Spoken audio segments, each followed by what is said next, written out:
just opened our chat. That's horrendous. Oh my gosh! Hello, everybody! It's D&D time. Woo! Hello, everybody. Welcome to It's a Long Story, a place where we roll dice, we tell stories, and we create magic.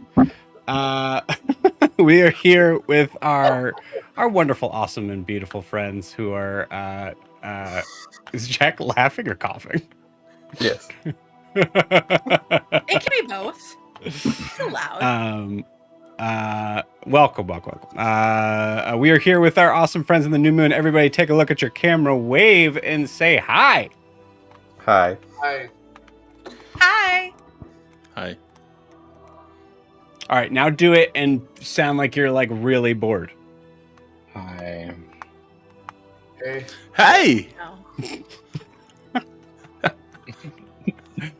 Now do it like. Now do it like Or you're be about to go to. You're like preparing for the Thanksgiving table that you guys are going to. If you are later on this month. Fuck, why? No, but Hi. see, like Matt feigning interest when he's bored is such a public service face is amazing. I saw the Matt feigning interest and immediately went to that of like, oh yeah, cool, Thanksgiving's coming up. That's right. Just kidding. This would be the one session someone in my family watches. Just kidding.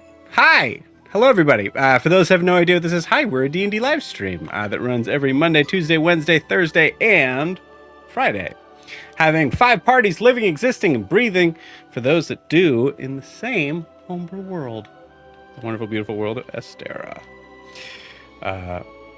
Welcome. Announcements. First and foremost, so I try to do a little bit more research for those who may have watched yesterday to see what exactly I can say on this, and it's.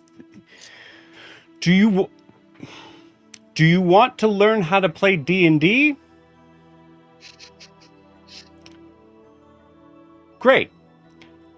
Stay close to this channel and maybe check out Start Playing in the next few weeks, as there will be something that will be set up for that. And I think that's all I can say on that. Well, I can say I don't have any input for this other than Joe's a really cool DM and is really easy to learn from, for the record. Oh, thank you. Thank you. Agreed. And I've been DMing for a long time. So yes. That's sweet, guys. Thank you. I wasn't prepared for that. It's nice. Now we have to so say something mean. Yeah, now say something mean to even it out, please. Okay, hold on. Yells at us. I can smell All him. right, okay, you camera. all don't need to interrupt each other to be the first one to do it. Joe gets really personal with his insults about our families and Thanksgiving right before we got grade every single time. Yeah. He's like, he literally pointed at me on the screen and was like, "Your mom makes the driest turkey in the Southeast." I'm like, "My mom's not even in the Southeast, Joe. Yeah. How dare you?" Yeah. But if her turkey was in the Southeast, it would be the driest in the Southeast, is what I'm saying. Wow. True. That's true. Yeah. This is only a joke for Kay, who is laughing right now. That's the only person I care about laughing right now is Kay. Good. Good. We Trying to add to this joke, and nothing I say is better, and I just keep falling back on driest turkey in the Southeast. Yep. Cool. So like I said, Start Playing will be announcing something very soon. That's pretty cool. I'm actually pretty excited to be to be possibly a part of it. I think it's a swell idea. So please just stay on the lookout for that. I believe November 10th is when they're doing like the official sort of like announcement thing. And I'll be honest with you, it is something that I have done before, but in a capacity that'll hopefully that wasn't as organized as this. So I think it's I have high hopes for it. So there's that. Also, what's today? Today's Tuesday. Tomorrow there will not be any Mongoose Crew. We are taking a week break just because some of us are going to be coming in late. We will be meeting up, but we'll be just kind of talking about some other stuff. So, and you guys aren't invited. Sorry.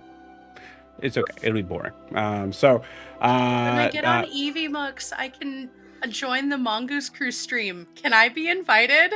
No. Oh. Damn, Mongoose should No. really be I doing didn't even say we were going to everything be on but partnering up with EVMux. us. I was just thinly tethering myself to the cool people in Mongoose Crew. No, we're gonna all make a Google Meet account. Ew, why? God. That was a visceral reaction. Oh, you don't like that? You don't want to do that? Oh man, Kay, no. Well, See, everybody, this is what we deal with all the time. all the time. All the time. Yeah, this exclusionary behavior. Okay. Guys, can we play some D&D? No, I gotta get through this. What else? Bad nickel. I do believe that is it for announcements. So if you are wanting to support the channel, the best way to do so is to like and subscribe where you're watching this, whether that is on YouTube or Twitch. You can also check out our Instagram and TikTok down below, right down there at It's a Long Story _TTRPG. Made a fun little Halloween video for the Mongoose Crew people who are dealing with some spooky, creepy things. An evil dryad, some lycanthropes, and a big werewombat. Did they fight any spooky, scary skeletons that may have perhaps sent shivers down their spines? Genuine question. No. This is a yes and game, Joe. We haven't started yet. Life is a yes and game. Yeah, so I think what was I lost my train of thought. Anyway, so that is how you can support the channel. Also, this is a live stream, so feel free to jump in and say hi if you want to do that, and talk about Kay's cool background of the thing on the wall. I know, my broom is so fabulous. Isn't that such a lovely color of green? Didn't see the broom until you mentioned it. Now that's all I'm gonna see. So it's all I've been seeing for like a solid 4 minutes. It's good. It's good. All right, so that is it. Before we jump into tonight's session, we need to get a recap of where we left off with our party. So Kay, please take it away. Yay, more time to talk. I'm kidding. Okay, so we started last session kind of catching. We had I'd lost the whole word. We had a smaller group last week, and so we started with the break-offs of Arlo and Grian with Cerilius, and Orzai and Prisha heading toward Shard Hollow. So Prisha and Orzai are touring the city, and he's showing her Shard Hollow when she eventually lets him know that she does speak Primordial, at least rudimentarily, and then reveals way too much information about Alyssa and Ignivirus, and Orzai has like a reaction to that is pretty visceral. Oops, no one told me not to. Arlo experiences hallucinatory visions from Cerilius's tea, leading him to see like vibrant colors and auras. And when he meets up with Prisha, who was very much going to just send the pig after him instead of, going after him herself. Grian has a really deep conversation with Cerilius during this time about faith and loss and healing, and also about how he is under no circumstances to bring Broomhilda to Zajar. And then his magic falters when he tries to heal Cerilius, who is having a headache, a reaction of some sort. And Adim, meanwhile, explores the Drowned Empire with, the name is wrong here. What is her name? Zareen. Adim. Zareen, thank you. Reading the prophecy and then wandering around with Anesh and Zareen, kind of ingratiating themselves into the common like outside of the palace and like getting to know both of them and getting both of them outside of their comfort zones as they like kind of traverse and talk and hang out. Then when Grian eventually meets up with Arlo and Prisha, Orzai having gone away thinking Prisha was following him, they go to the mystical garment shop and they change up their outfits a little bit. Prisha gets a more colorful, kind of fitted outfit. Arlo gets colorful tattoos. His hair is different, and gets a new set of clothing. And Grian integrates his key into his gauntlet. Then they got to Eshru's forge, and I believe that's where we ended. Cool. Yeah. Awesome. Thank you, Kay. Appreciate it. Please take that point of inspiration. There was one small thing wasn't really Walter. necessarily. What? Walter. The shark. Oh yeah, and Yeah. and Anesh is Anesh doesn't actually have an accent. He just sounds like Joe. He was in love with he was in a relationship of some sordid nature with a shark guy named Walter. That was a whole thing. It's very weird for everyone else involved. But smash. Anyway, continue. What's the semi-important thing that you were gonna say, Joe? I was gonna say also the small sort of thing with Cerilius. There was wasn't necessarily as much as like a headache or anything with that as it was something that was a danger, possibly to Grian, that was being that Cerilius quite literally shoved him out of the room for. Heard. Thank you. So yeah, please take that point of inspiration. Anything else to add, friends? No. Okay, cool. Thank you, Chelsea. Very up to the mic. Just no. Just making it very clear. Awesome. All right. Other than Prisha's colorful attire being based off the only other druid that like she's not connected to that she's ever seen, who was kind of an asshole. No. Who's that? All right. I'll have to ask her. Cool. So with that, we are going to jump in only if you guys can answer this one question for me. Are you guys ready to play some D&D? Sure. Yeah, Yeah. I guess. Yes. Sure. For a little while. Right. For a little while. Nice. Cool. Let's do it.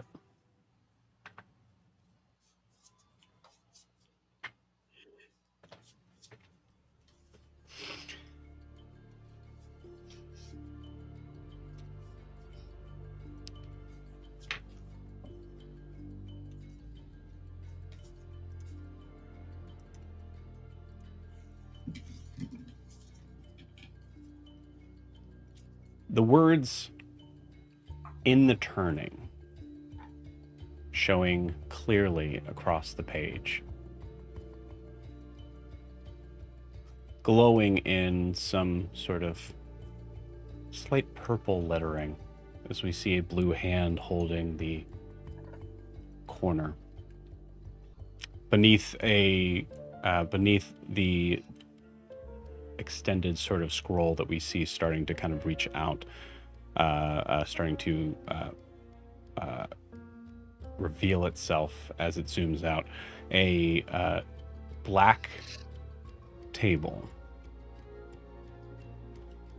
with deep purple smoke seeming to kind of come off from the edges underneath the papyrus. Ianthe, you have just finished reading a prophecy that is pointing to what seems to be you, Titian, Adim, Grian, Prisha, and an unexplained sixth.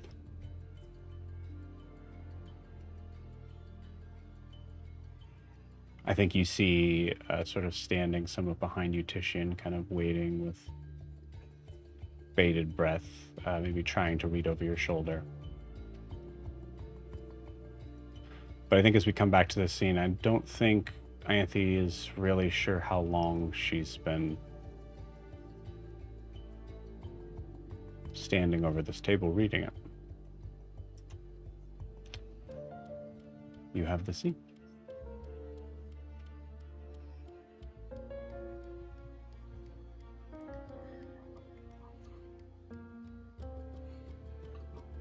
And just to confirm, Joe, I can't read this. I'm trying to look over the shoulders, but I can't read this, or can I read this? I don't think you can. I honestly can't remember. I'm just gonna. I think it's better for RP if I just don't. I think it's just Ianthe.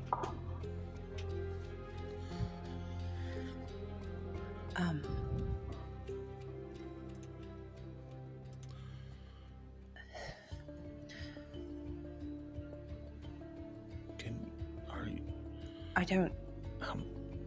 What?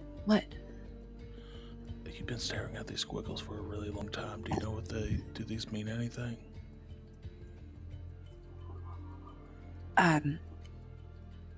Yes, and also maybe no.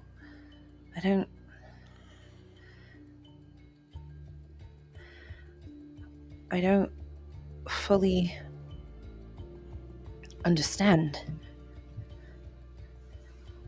It's about us, but I don't understand what it wants from us, or what we're meant to do. Well, it's about us. What do you mean? Can you be a little bit more clear on that, or? This moment between you two is interrupted with the sharp, smoky sort of voice in your head. As you, Ianthe, are reminded that you are not the only person in this room, as you see across the desk. High Speaker Nazir. Apologies. I understand that this is the first time you are reading these sacred texts. But your surprise is, well, surprising. It's just a lot of information to take in at once. And prophecy speakers, from my understanding, always a little cryptic. It's less surprise and more initial processing. Indeed, it is not a grocery list on the way to a Somalian market. No, it's not.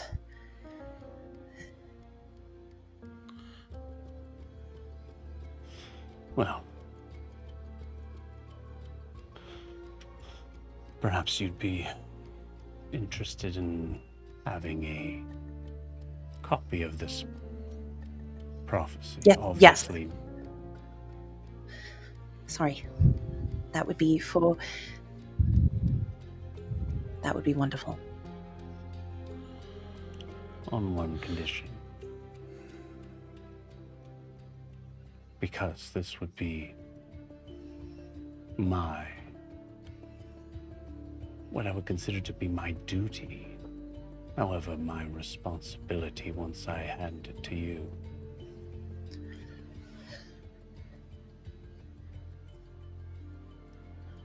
There is no reason anyone other than the six mentioned should be reading this.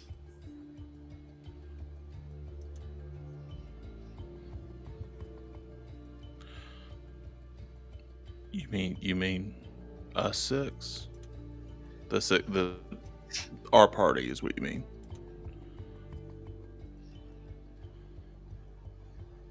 she knows. Yes, Titian.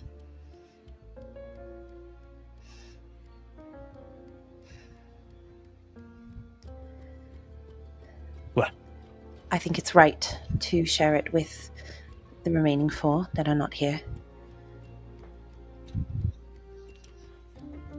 Then we have an accord then. Yes, Very well. for their eyes only. And you see him pull his hand up, and the words from the from this very long scroll seems to kind of lift from the air and place on the table next to him. Or sorry, the table next to it. There's a moment where you see them scrawled across this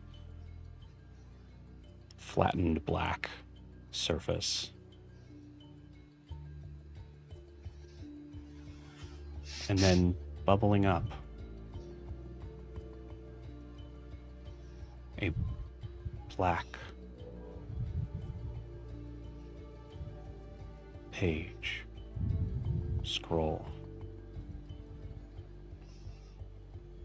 The words themselves embossed only slightly,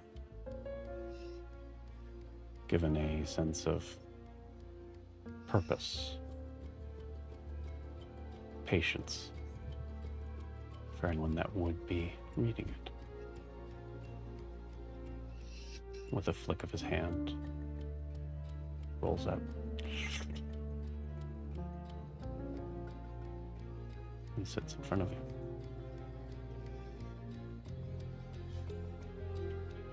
Thank you for sharing this with us. It, as many other things that have recently come about, have been nothing short of an honor.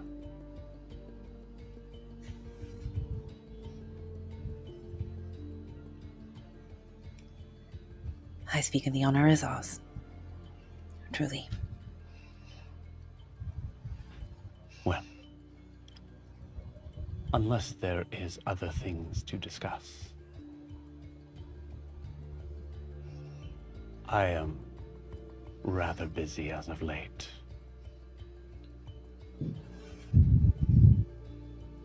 I hope everything's all right. Is there any assistance we can provide? Beyond, you know.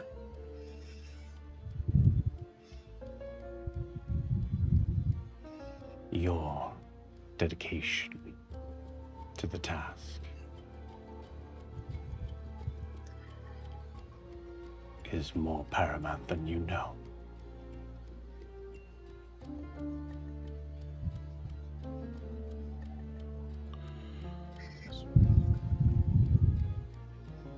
Then I will leave you to it, High Speaker. Did you?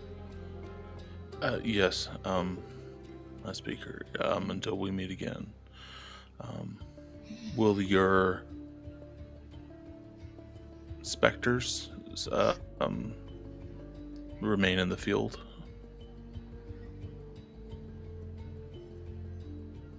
I imagine they are still proving some use, especially given recent events. Absolutely. Okay. That support is much appreciated. Until we meet again.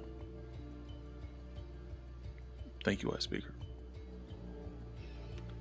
Thank you, good friends. You see the door behind you open. As you do, go ahead and give me a.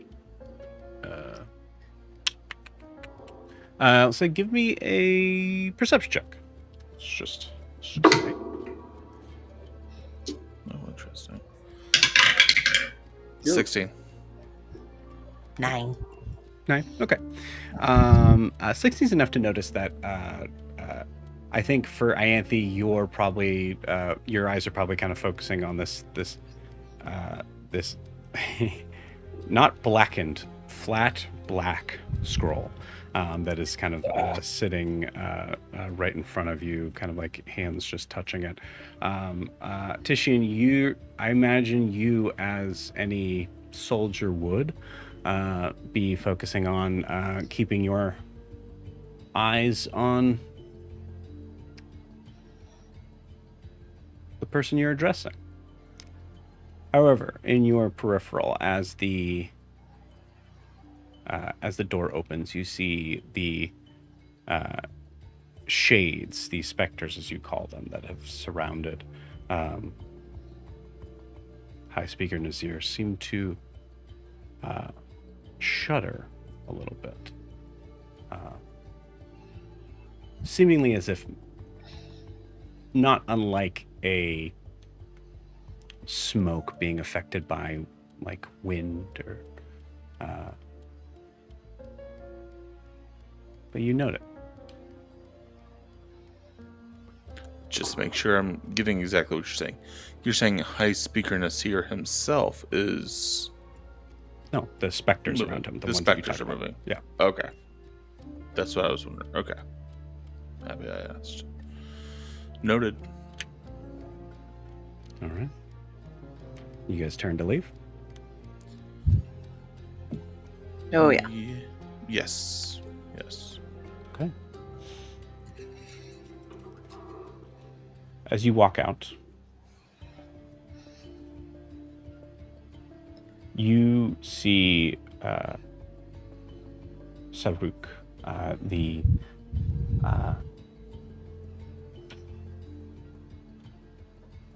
ever-moving sort of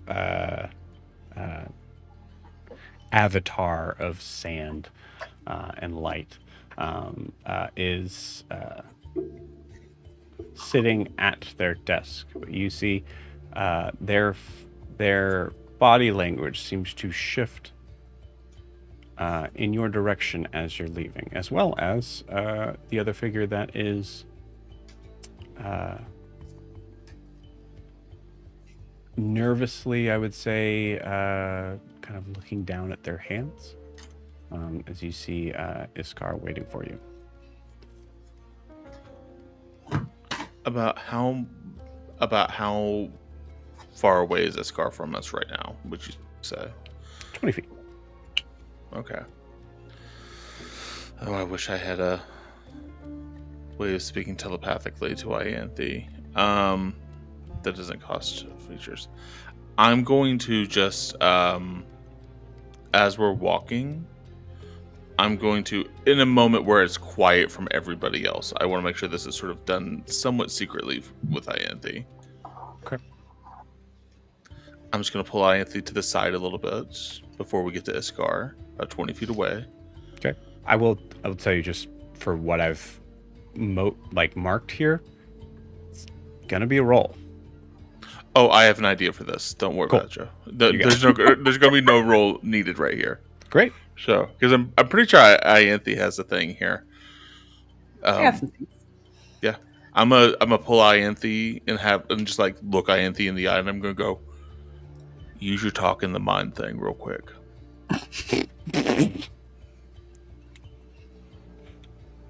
Man, I know this is gonna seem crazy, but I am gonna roll some die here. You're fine. you can roll die on that. Yeah. I'm just gonna look at Ianthe. Use your talk in the mind trick right now. And I'll, I think message is the way to do it.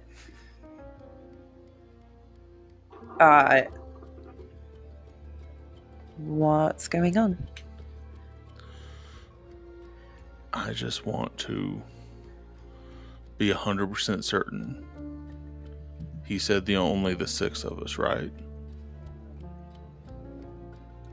There are 6 explained in this, so I would assume so, yeah. Okay. Why? We can't trust Iskar. And I just need to know that you know that right now. This is all done telepathically, hopefully. That's why I'm doing message, because I think he can respond with message, and I'm not sure if he can with telepathy. I'll make it subtle if I need to. Why? What do you know? I know when those in higher up are seeking to protect knowledge, like what High Speaker Nazir just said, that you can't trust anybody. And we are no longer, and we have never been, but definitely not now, safe. You're right about that.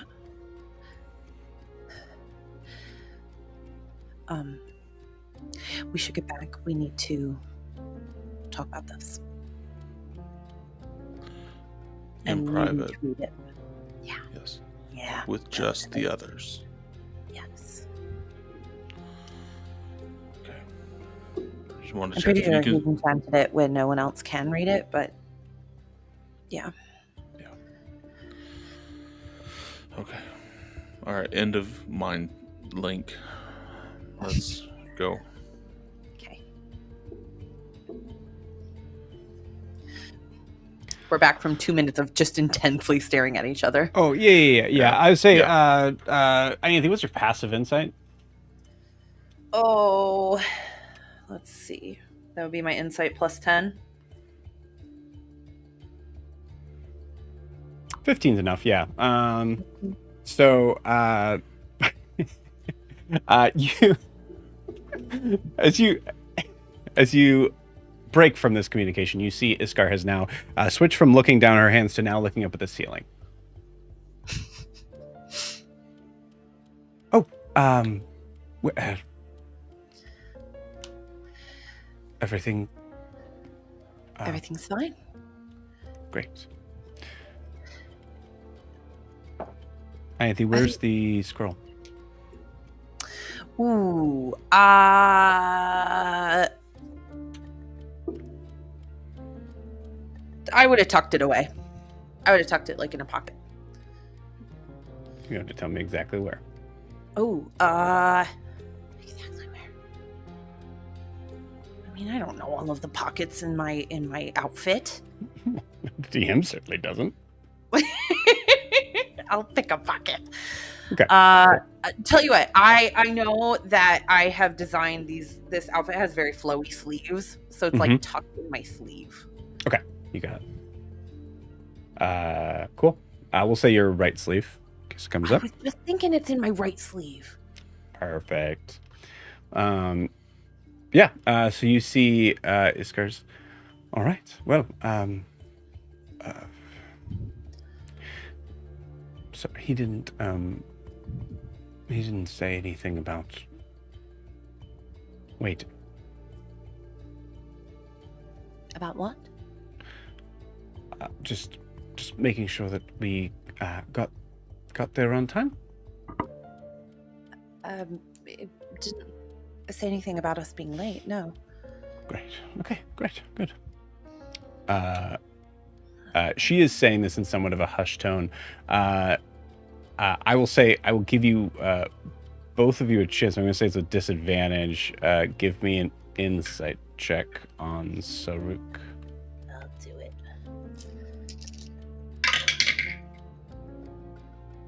Oh no. Nope. Natural 1. Beautiful. 18. I rolled 2 13s. Okay. So 18 total. Got it. With an 18, you are you see Iskar's like eyes kind of dart to the only other figure that would be in this sort of like sort of extended kind of like I would call it a waiting room, but there's no like chairs or anything, but it's kind of built into that sort of like receptionist sort of design. Saruk is certainly facing your direction, but it is incredibly hard whether or not they have picked up on anything Iskar said. You don't know. Okay. So but Saruk is not like mean mugging or doing anything like that. Saruk is a sand creature that only seems to take form when they want to. Sure. So quite literally, you can't tell. That was the disadvantage for him. Okay. All right. Yeah. All right. Excuse me. I think we need to just go. I would like to go back and keep working on that booze in the fridge if we can get out of here right now. Iskar and Ianthe, if you're done talking awkwardly in this foyer, can we get out of here? Booze in the fridge. Booze in in fridge, the yes. fridge. Booze. Scary. No, not scary. Not the scary sound booze. Alcohol. I'm talking about alcohol. Oh right yes, now. yes, in the in the ice box, the metal ice box. That we have. The one that Yes. y'all put in the wrong way and got stuck. Yes. There's a long pause as she kind of stares at you at this, and I think Titian, you realize whether you care or not, no one told her that it was wrong. I'm sorry, Iskar. I don't want to offend you, but I just want you to know that you did a bad job with putting the alcohol in the fridge. And it's okay. Because this is an opportunity to learn and grow, and you know what? We can help each other out by getting it out of that fridge together.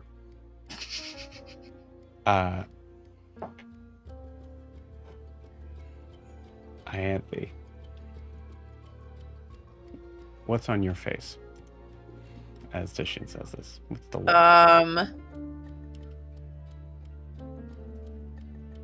I think it's as soon as he's told Iskar, you did a bad job, I'm just like,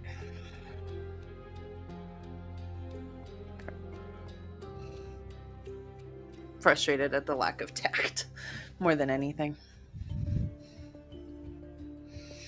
Apologies. I will do everything I can to make sure that that is rectified. Don't worry about it. It's fine. It's No. fine. No. I mean, booze still in the fridge. It's not exactly fine. Titian, Mm-hmm. I appreciate your honesty. It's because I respect you, Iskar. It's all out of respect and love. Thank you. Yeah. And you see Iskar turn and walk the other way, assuming that you guys are following. As that happens, Ianthe, there may be a lot of things going through your mind right now, but one of the things, your, I would say that there's a very good chance that your focus is downward, or at least your eyes are like sort of like just kind of like looking down at the ground, and at this moment you are looking at this beautiful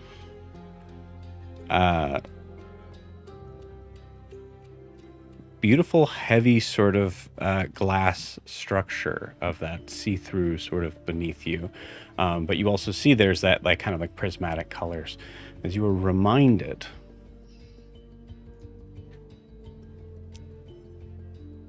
that I believe you know that some of your party went to see if Eshru had finished things for you. I think they did.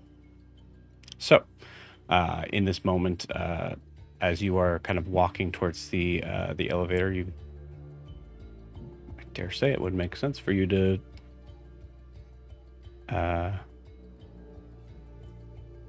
maybe note that aloud. Should we go see Eshru? I think. Mm-hmm. Oh, you mean the person with our that was making the things for us at the shop? Yes, I think. Wasn't Grian going to see? I don't know for sure. I know we like to shop, so probably, yeah. I think maybe we ought to go find them. Yeah, we should. Yeah, let's do that. It seems, based on your, the candor of your speech, it would be best that the booze be outside of the fridge. Do you know, it actually would be better. Do you mind working on that while we go fetch Grian and everyone else? Of course. Thank you. I want you to try some of it when we get back. I think you might like it. I imagine it maybe. We'll see.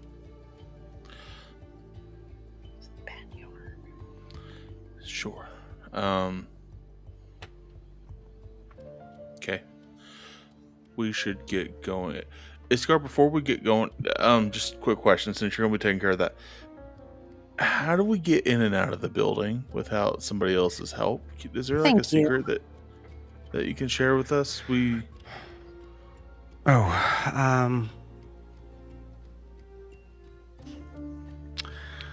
Well, unfortunately, I think it is of its nature to be raised up for various reasons. Perhaps you can call on me when you're coming back, or does I, if he is around. But you see how if we have living quarters here, and we have to wait for you or Orzai, it feels a little bit more like a prison, doesn't it?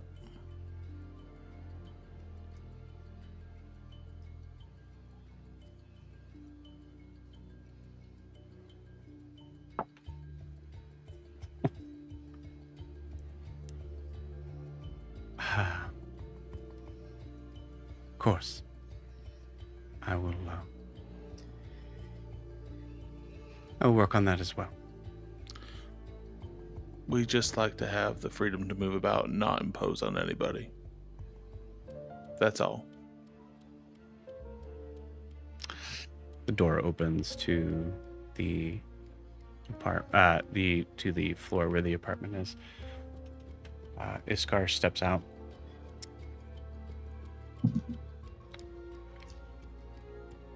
Have a pleasant rest of your day. And she walks We'll off. see you later. She does not respond to that. The elevator door shuts. Great, she hates me now. I'm sorry, Ianthe. I don't think your girlfriend likes me very much. I don't think she likes me right now. I didn't do anything. I still feel like...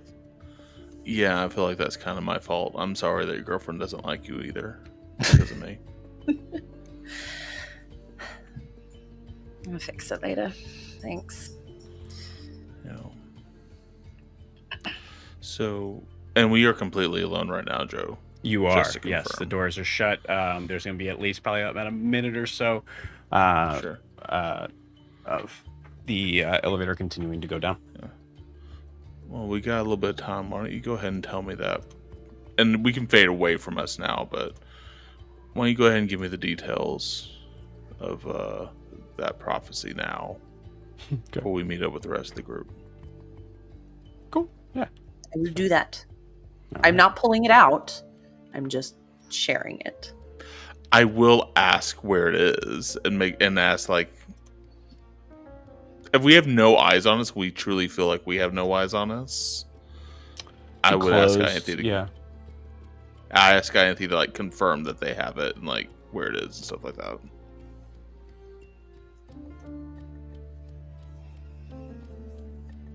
Cool. Then that's it. I'm good. Cameras off me now. I'm good with that. The camera stays on Titian for a few moments. As Titian is kind of like listening in response to what Ianthe is saying, but we're not really hearing the words of Ianthe. Then Titian, you see like the camera lens as it is not moving away from the scene. This is my hell. This is my hell. I just see Titian just.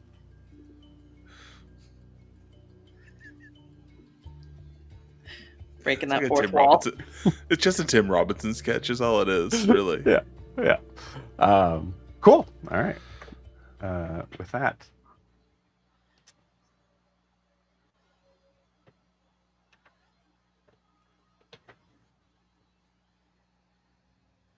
Arlo, Prisha, Green.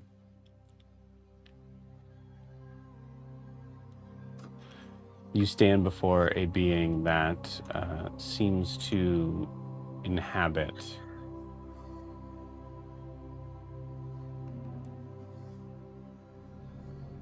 in a way that you're not sure of whether or not it's mimicry or innate design. This figure inhabits the material around her in this large crystalline temple. The almost sitting in the center of the room, almost extended up like a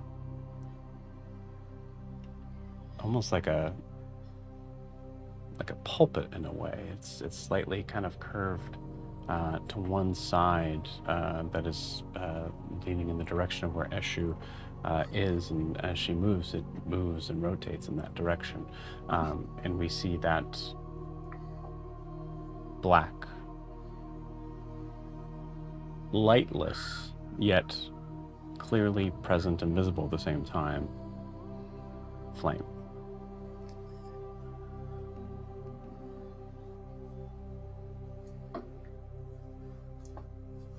Perfect timing.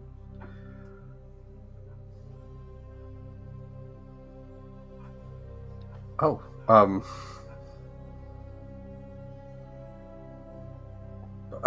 perfect timing for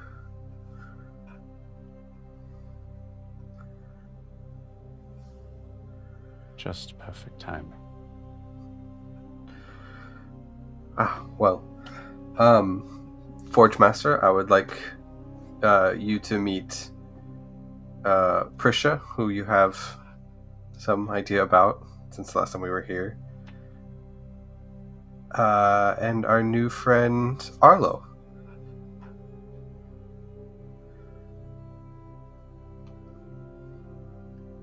It's a pleasure to meet you. Hi. You see the figure move past Prisha and get very close to your face, Arlo.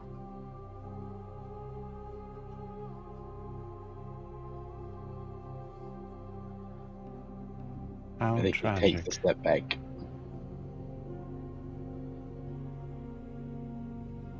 Tragic.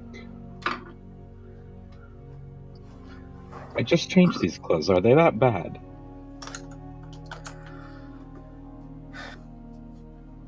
Tragic.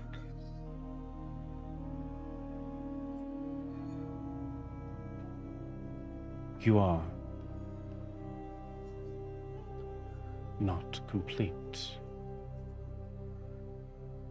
Looking around, I think Arlo, there's a moment where you think that's directed towards you, and you see like it, that like eye line break off, as you're like, oh, okay. What do I not know? The others had some things to take care of, and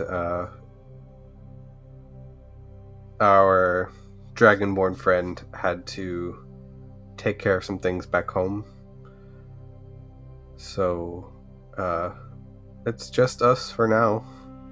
But the other three are around Indeed. 2 of which are arriving now. It seems to look past your shoulder as Ianthe and Titian, you appear at the door. Not even door, Guys. entrance, I guess. Sorry.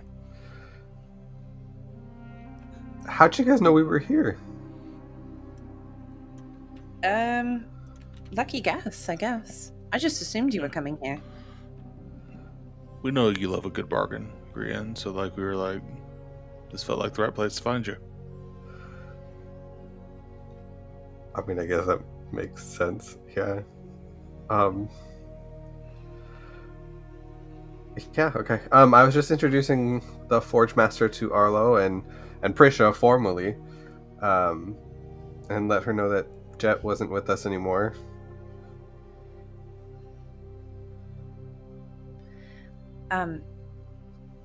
Yes.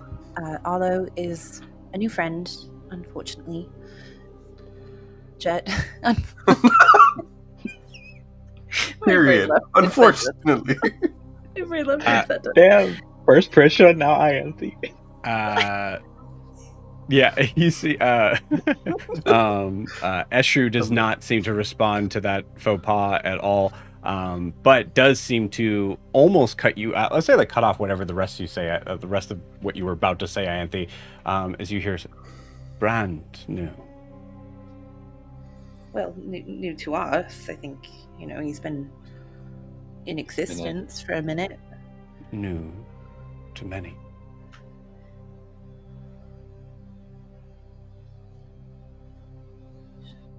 Sure. I look around at everybody for help. What is she talking about? Mm-hmm. Is she still right on Arlo? Yeah, you're right. I think her eyes kind of moved, but I say she didn't step back. She would have no concept of personal space. Yeah. Arlo is going to be the one to step away and go right beside Grian. It seems that the one with very little reflection does not want to go first. Well, I'm only here because they have needs. They have things to get from you, so I'm just here. We all have needs. You see Eshru not reading. I rolled a 4. Not reading that you were uncomfortable in the space. You see her get closer to you again. Oh, God. Is that truly what you believe?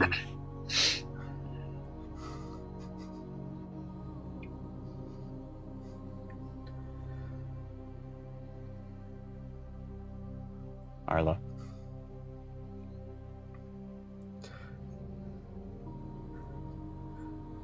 I believe. He's just gonna nudge Grian. Arlo, you'd be surprised. You would just be surprised if they are offering you a chance for something. I would take it. Eshru does not blink. Also, she's looking at you. You see her eyes are actually seemingly like these, kind of the only thing about her that is not arranged in sort of this prismatic sort of color. They are black and also lifeless.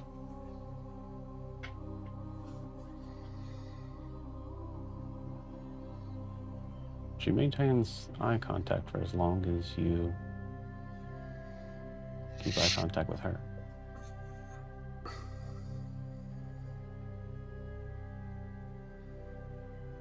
He's just gonna hold his hand out. Arlo.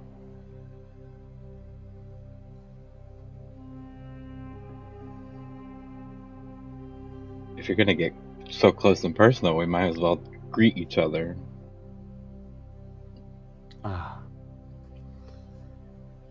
Greeting you only just recently learned, I assume.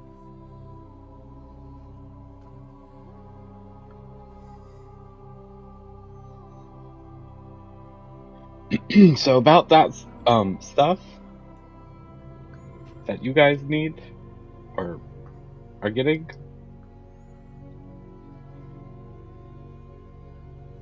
He's gonna step away from her again. She Then breaks eye contact. Looks over at Titian.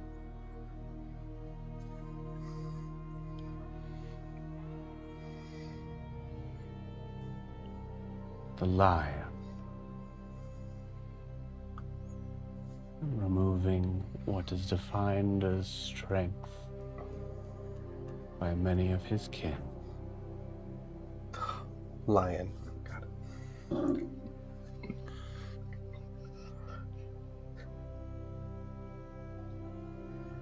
Titian.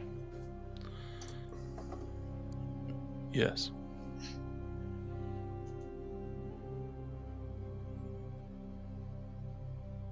Has there been so much that has changed since we've last seen each other?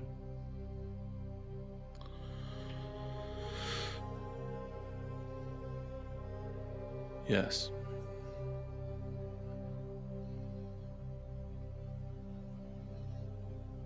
Yes and no. A world continuously turning, with no way to stop it.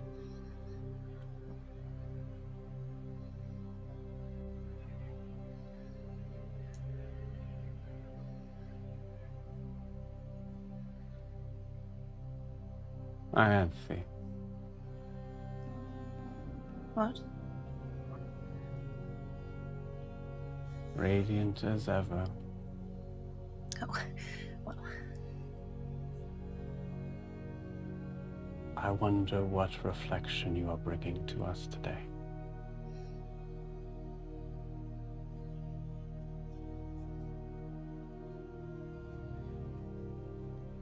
I'm just me today. Confident and put together, like always.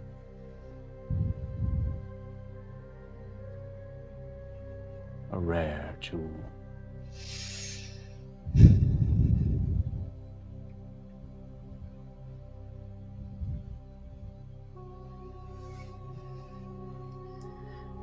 Green.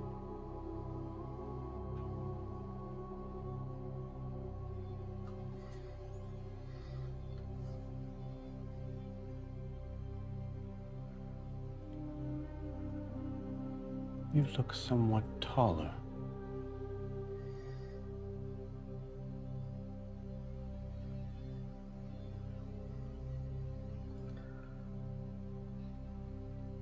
It's the shoes.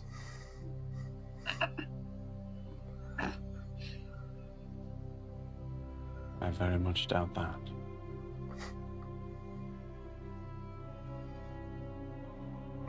My light's also a little on the fritz, but it is a pleasure to see you again.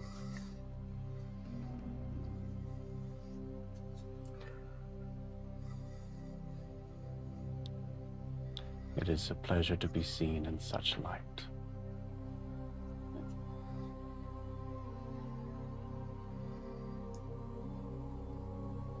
And you. Trisha, as you see, for the first time, Eshru is gazing at you.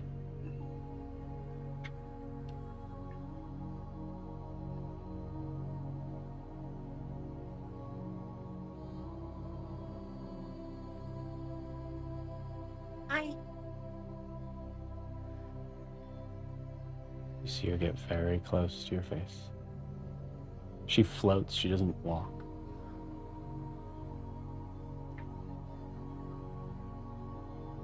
What demons and shadow creatures crawled out from behind your mirrored frame?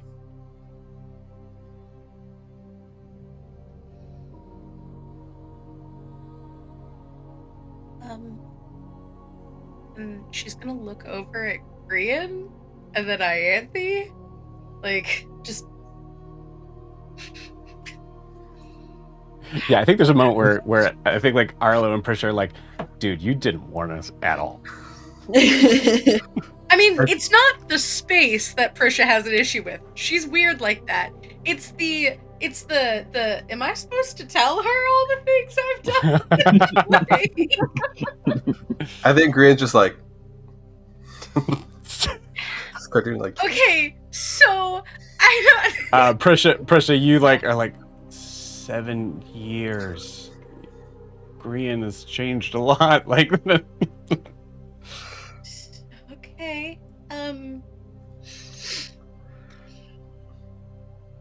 A lot of dark things and demons, I think.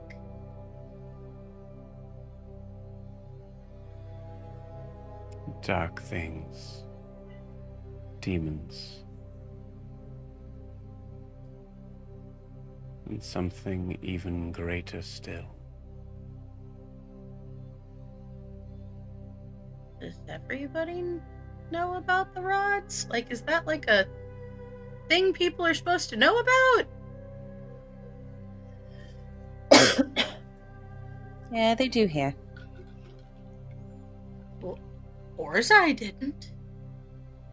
Well, he didn't not, but I didn't. he seemed very... Okay, anyway.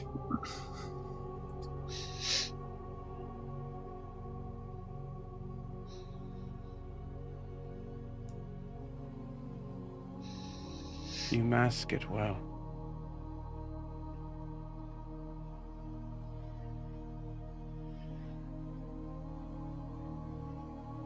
Testament of will and power. Thank you.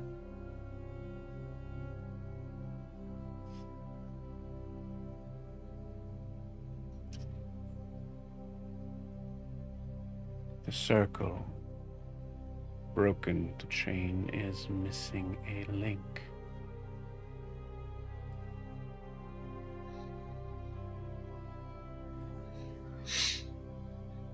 he's spending time at his dad's house. It's his dad's weekend.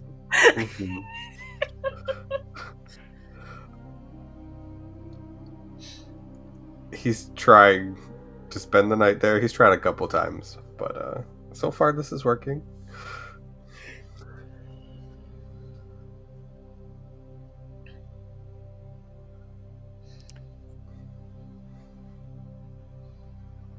Ceremony will go on without him.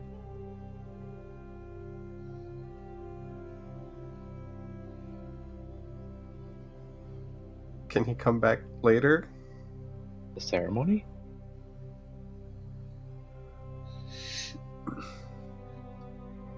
That is entirely up to him. Or are you talking like what we did last time? Like that ceremony? You see her eyes kind of drift in the direction of Arlo.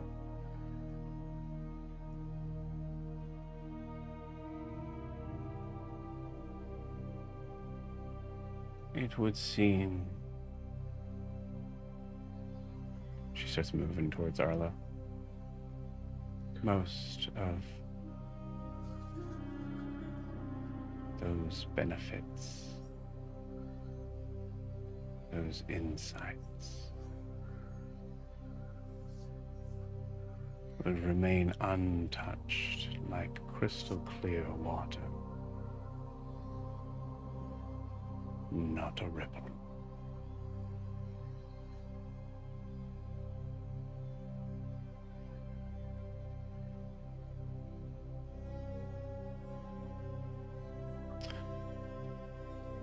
Arlo. What's going through your mind right now?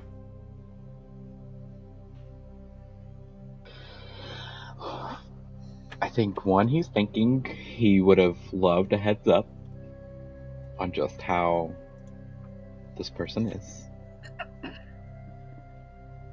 And I think he's a little thrown off by how they seem to be kind of looking inward in him and reading something that he is not aware of. So he's a little confused. Not aware of? Or like they're looking inward in him and he's not expecting someone to do this. Like just the way they're reading him. Does Arlo feel seen, or does Arlo feel judged?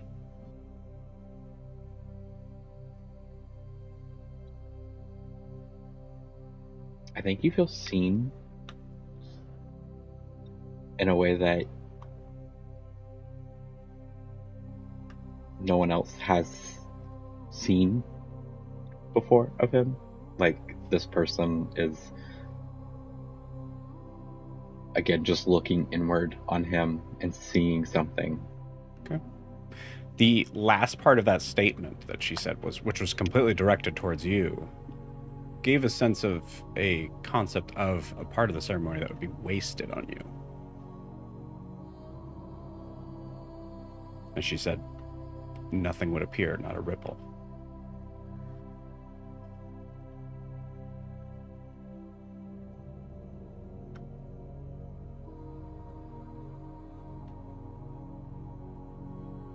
Given that, does that change your viewpoint, or it's still the same?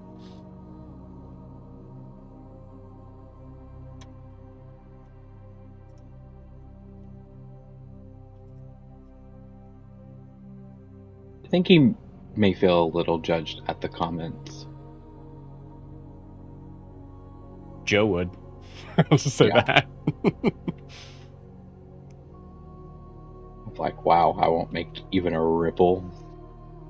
Yeah. Do you have any response there, or is it just dignified, staring ahead? Yeah, dignified. I think he crosses his arms at it, steps another step back away from them.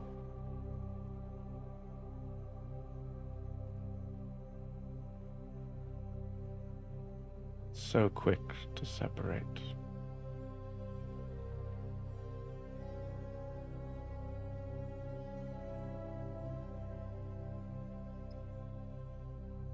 You find yourself accepted in the space between others, do you not? I like to believe so.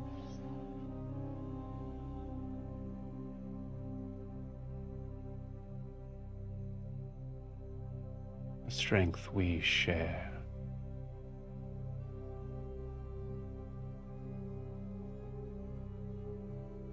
She turns away from you.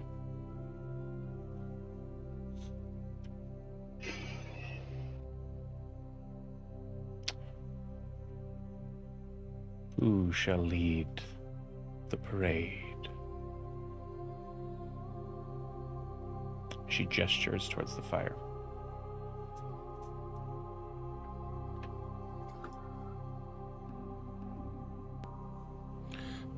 I will. I will.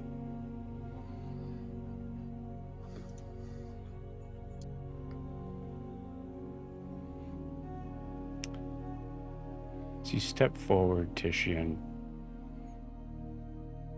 you see that she's pointing, she's kind of guiding you in a direction closer towards the singular flame that is floating in the air.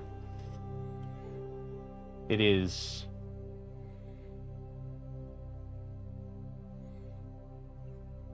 as mentioned, lifeless, the flattest black you've ever seen. Again, somehow still visible, maybe in the idea of the negative space it represents.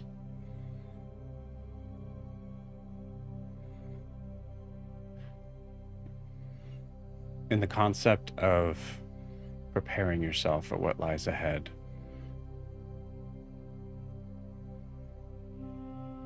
I would like you to tell me what Titian sees in the flames. Oh gosh. And the concept of seeing what lies ahead, you said? The concept of what lies ahead. What does Titian see in the flames?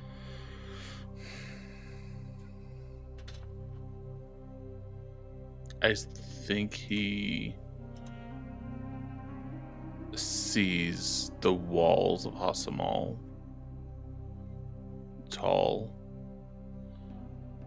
but with billowing smoke coming from the center of it. And as we zoom in, the Sharom Tower has fallen.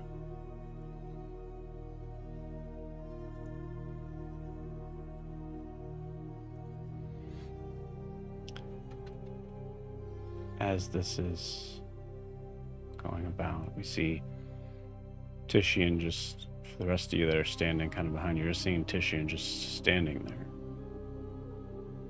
back to you. But we see slowly Eshru walking around Titian.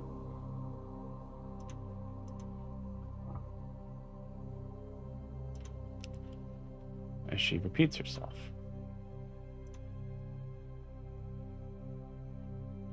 You carry a pride that wonders if it's entirely yours. An honor not broken, but borrowed from those you think you fail. You step forward first, always.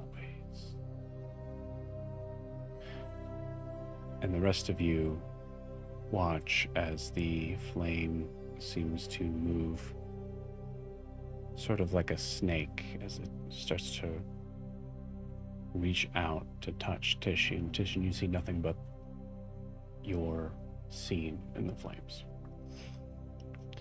And you see the flames start to wrap around your hands as if holding them.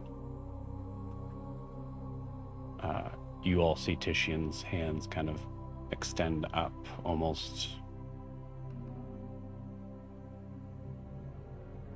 as if he's not really controlling them. Not for glory, but because you believe pain belongs more to you than to anyone else. Its weight, yes, but also warmth.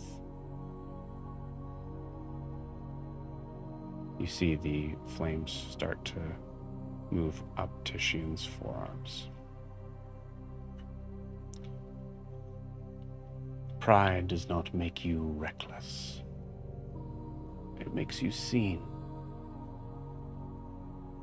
I will forge you something that remembers your shield even when you forget to raise it. It will be heavy. Titian, as you feel at this point, it's up to you whether or not you keep staring or not, but you feel your hands just start to kind of fall down to your sides as if needing extra strength to be able to pick them up. It will be heavy. Not to slow you, but to remind you that you are not charging in alone. As the flames continue to wrap around your forearms, we see this sort of moment as something is appearing in that space. Something that is reflective. Like glass. But on fire. Molten glass. as it takes a moment to cool around your forearms. It wraps itself around as if moving in reverse from the flame wrapping its way up your forearms. This deep, hot orange molten glass moves in the opposite direction, like a coiled light.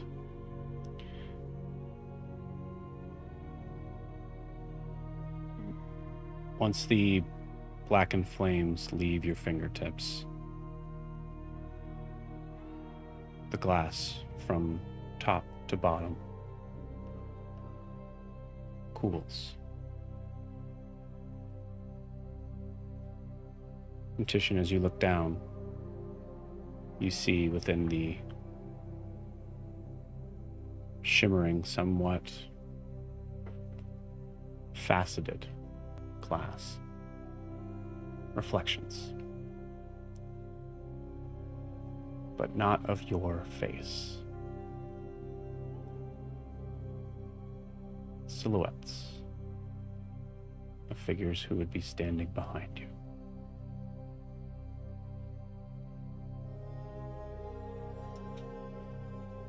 I'll send it in your chat. Okay.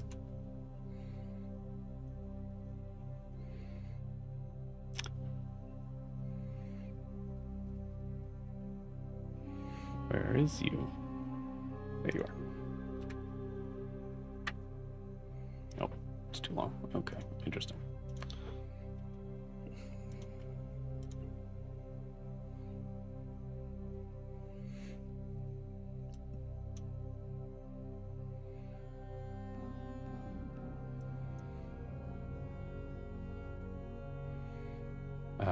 I'll just give you the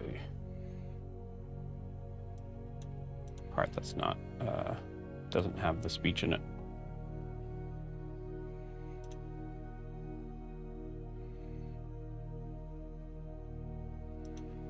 Titian, as you hold these bracers in your hands,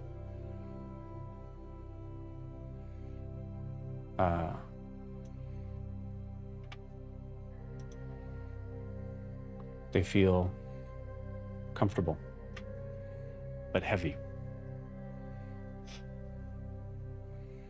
Weighing enough on your arms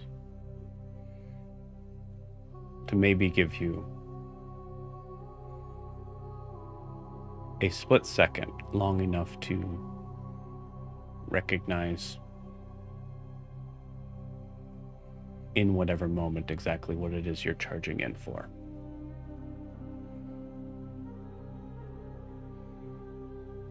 You do not need to attune to them.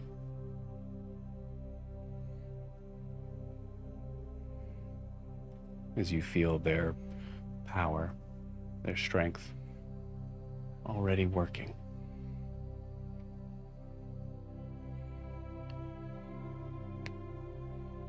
What do we see Titian do?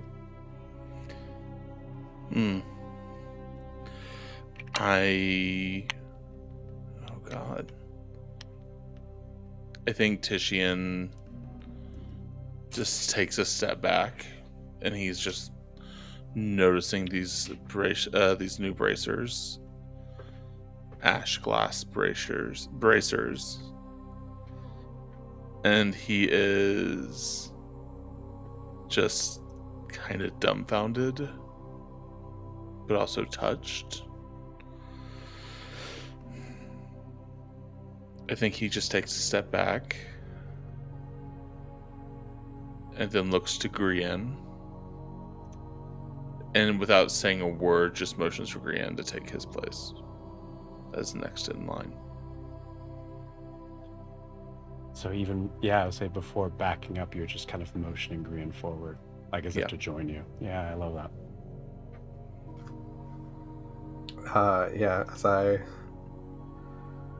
As I walk up, I kind of admire Titian's bracers, like looking over them and just seeing the way that the light catches on them is just stunning. And I think if Titian hears it, he's just like, these are so fucking cool.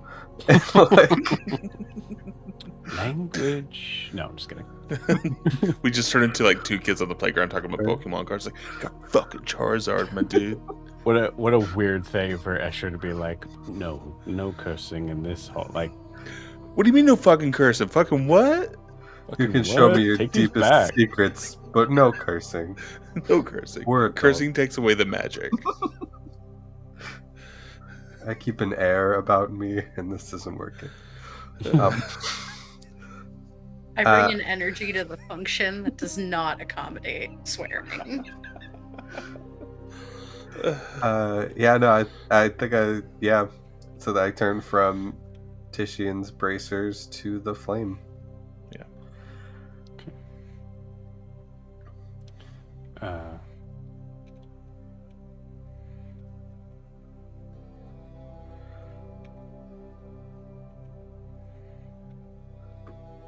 You see Eshru's eyes meet yours. It's something you noticed that I think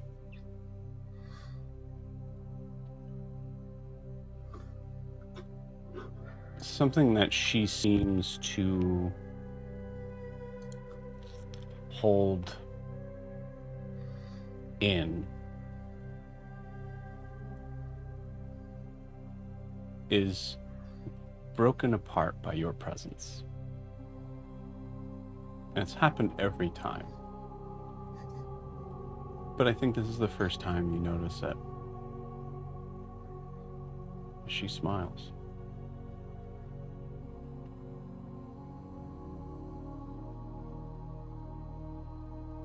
Are you ready to join the Vanguard?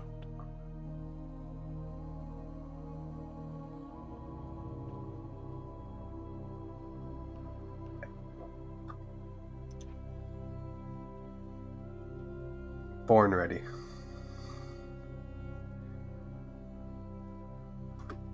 Indeed.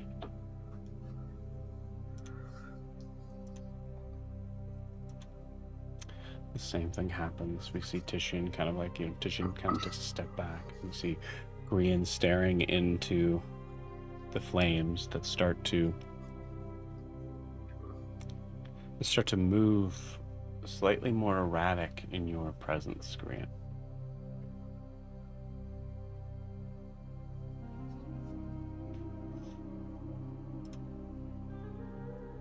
But in the concept of what lies ahead, what does Grian see in the flames?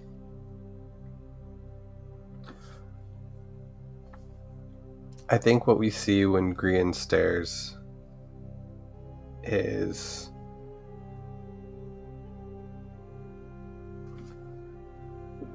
silhouettes of everyone in the party, each a color according to kind of just like our nameplates. And as it moves past them, it moves up into these bigger silhouettes. One red, one blue, one green, and one purple. And we see the party essentially facing as they are surrounded by like the four primordials as the figures seen in the stick figure drawing or back in the cave. Mm-hmm. And we see that as the image starts to break, the six of us just holding it together and trying our best to not let it break.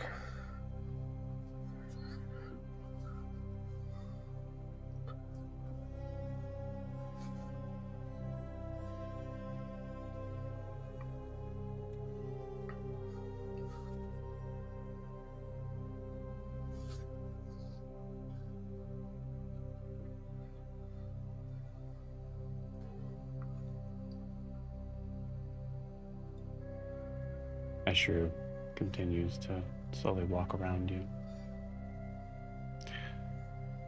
You wear your grief like a sunbeam,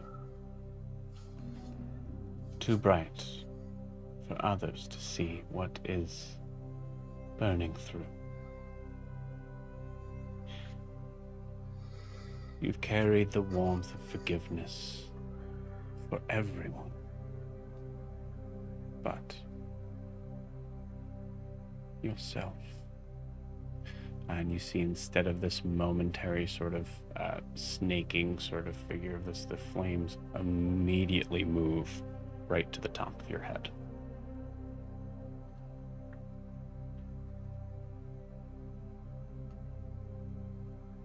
There is something in you that still waits for permission. So the rest of you see Grian's head, from forehead to the top of his hair, start to get fully enveloped by this black flame. It is concerning. Grian's head's on fire. As I think a couple of you are kind of like taking a moment, yeah.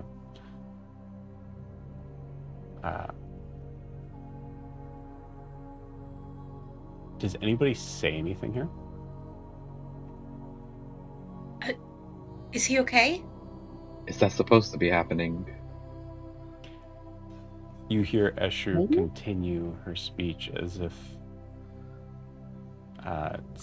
talking louder, as if trying to move over any sort of interruption here.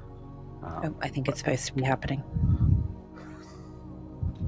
Are you sure? A lot of trust. It doesn't look pretty scary.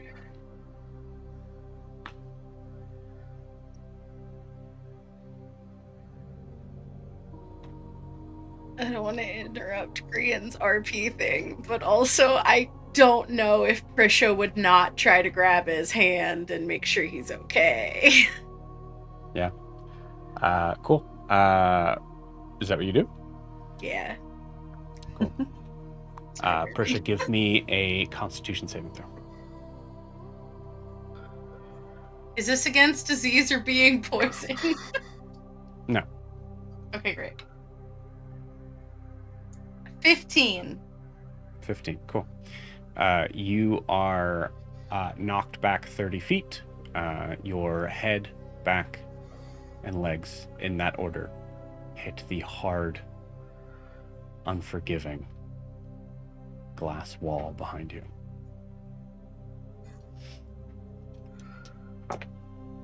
Ow!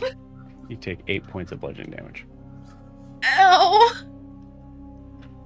Can Arlo rush over and help her up? Mm-hmm. Get the fuck off of me. I'm kidding. All the while, Eshru is continuing to talk louder, as giving this sort of sense similar to like the concept of like a, some sort of preacher or priest like moving above the din to finish whatever this is, for better or for worse. There is something in you that still waits for permission to stop being the survivor.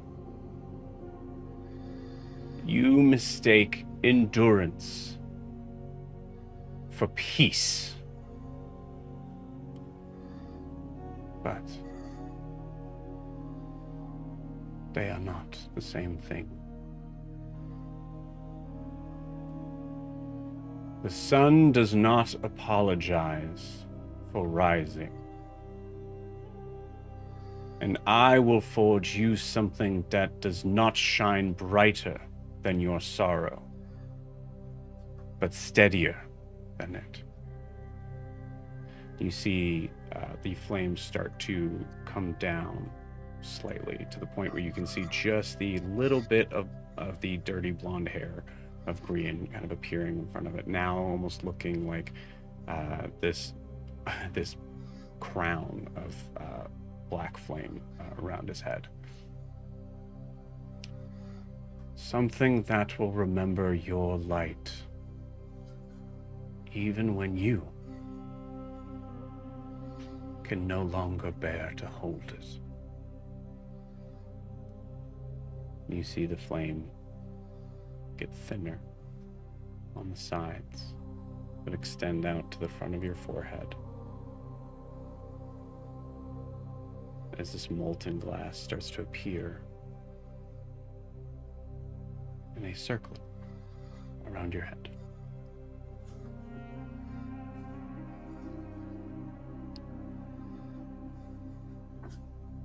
And with that final word, flame, as quickly as it came, shoots back to its home,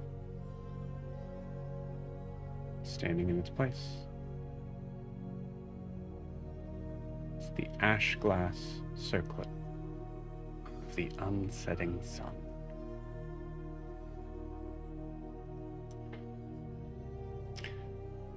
And I'll send this to you.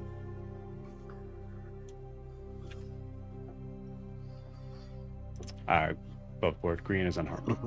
Green's fine. Except for Prisha, who should probably stop trying to help me. I'm just gonna say, can I just say, don't need to RP it. At some point while we were continuing to watch this, I will lay on hands and bring Prisha back up to full health. Cool. Unless Arlo already did it. I didn't hear you say heal. I just heard you say check on her. No, he probably went over there and out of like instinct went to heal her and then remembered he can't, so he just helps her up. So now Titian is healing Prisha while looking at Arlo going, Damn.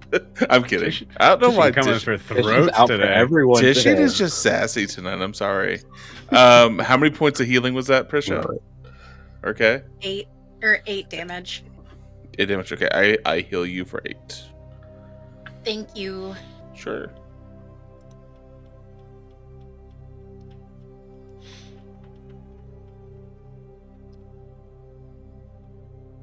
I'll say at this point, Brian,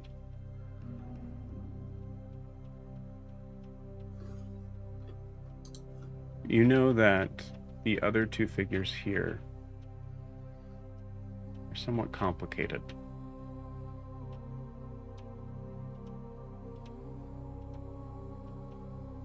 But it's entirely up to you who you turn towards.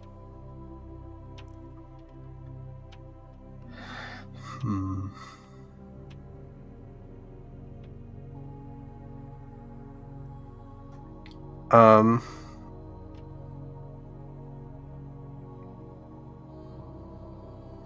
feel like it's appropriate. I think I don't turn towards, but I walk up to Prisha, who is probably now dusting herself off.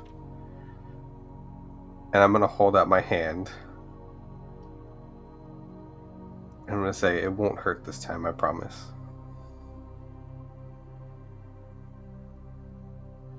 And I will walk with her up to Eshru.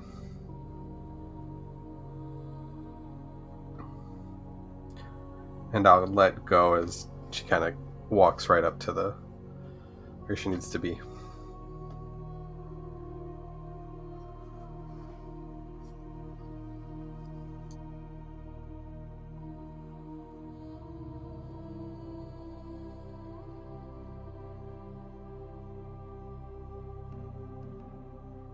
Child placed before me.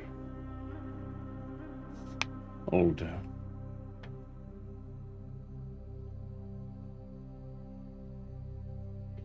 Than the very crystal rock of this shard hollow.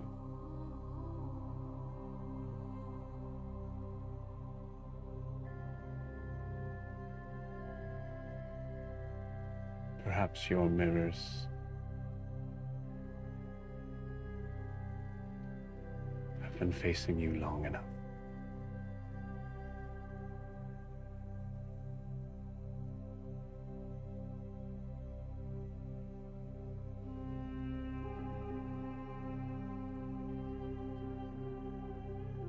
Are you ready, Prisha?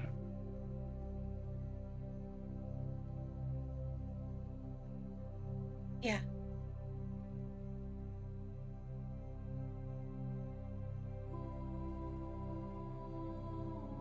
She guides you towards the flame.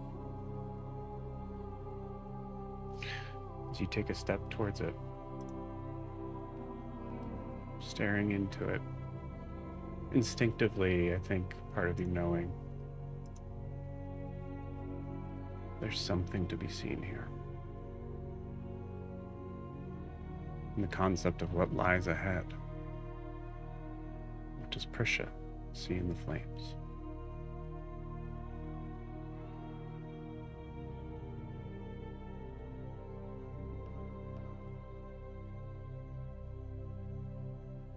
At first, Prisha just sees fire. It's just flame. And then as she looks closer, there's like an outline of Alyssa, or a figure that is young and tiny, presumably Alyssa. And as she tries to like focus on it, it kind of shadows over and gets really dark. And I think there's a series of... Is this auditory as well as visual, or is it just visual?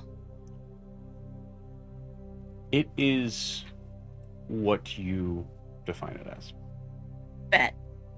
I think there's a series of sounds that she can hear as she's kind of like trying to focus on something in like the shadow that's kind of swirling in the fire. And I think she hears the same screaming that she heard in that dream before they left Denmother, where it's Denmother screaming, but she can hear Alyssa's under it as well. Then she hears sobbing, which I think at first she doesn't recognize, but as like there's like wailing happening, she realizes that it's Eliane.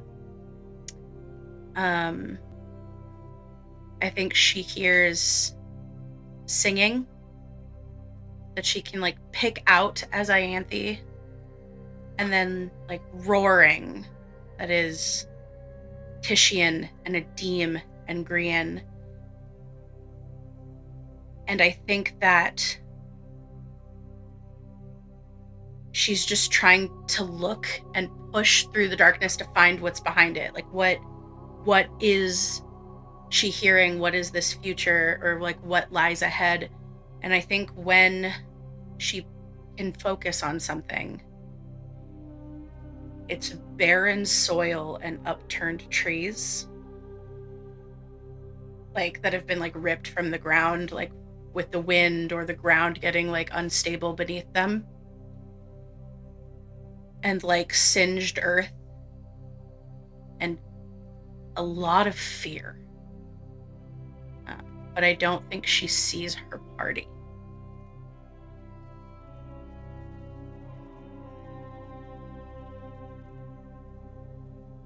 Eshru begins speaking aloud to you all.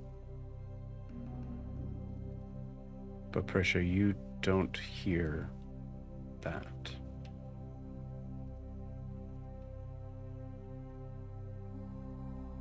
You do hear, as the sounds start to pick up into a dull roar, each moment moving in and out of phase, causing a warble, but there is one voice that is breaking through all of that.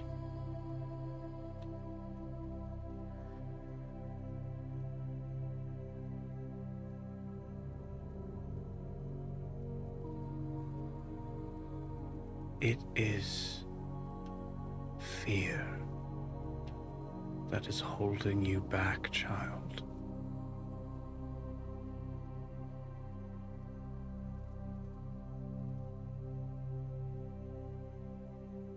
there is a pain much worse than death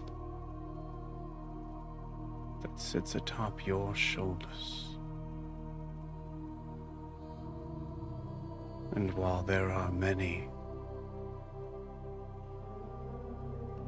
who unburden themselves before their time has concluded,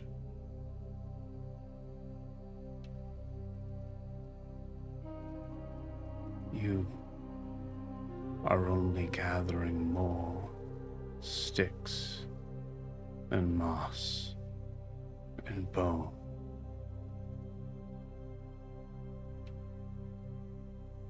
To whose feet are you laying these down on? I wonder.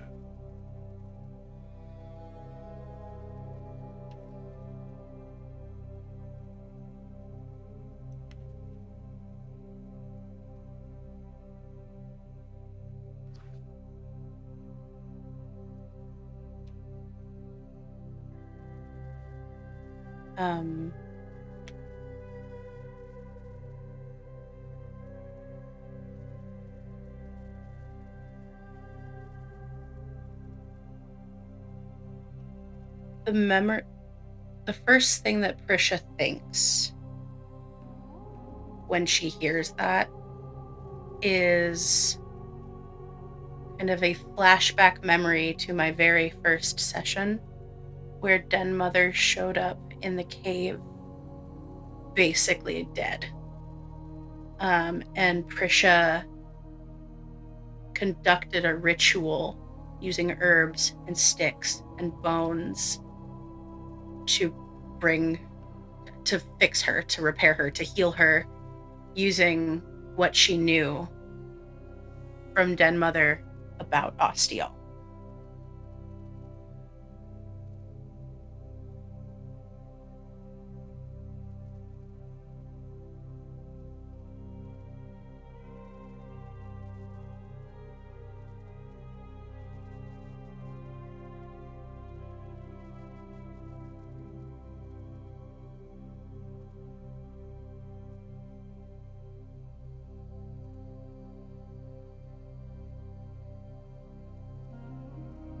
I've always laid my bones in the same place.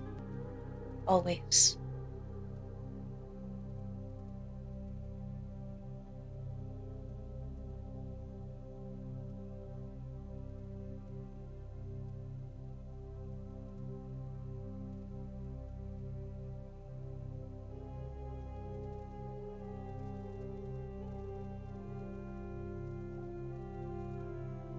The vision that you see that is obscured and rippling out, reacting from every sound of every scream, every roar, every tearing piece of noise.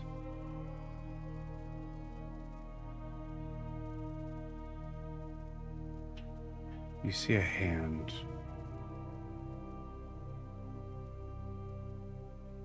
of glass reach out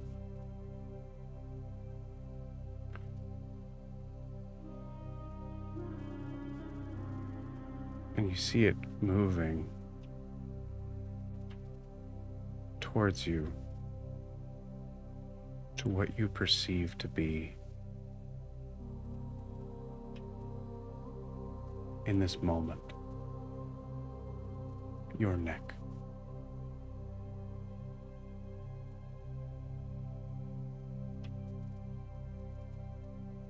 This arm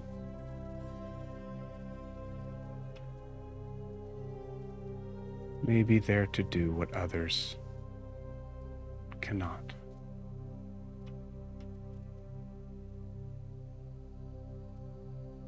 As it continues to stretch towards you, impossibly far.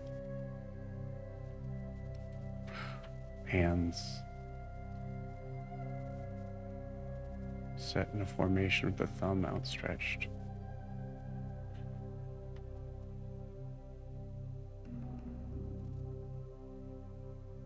What do you do, Prisha?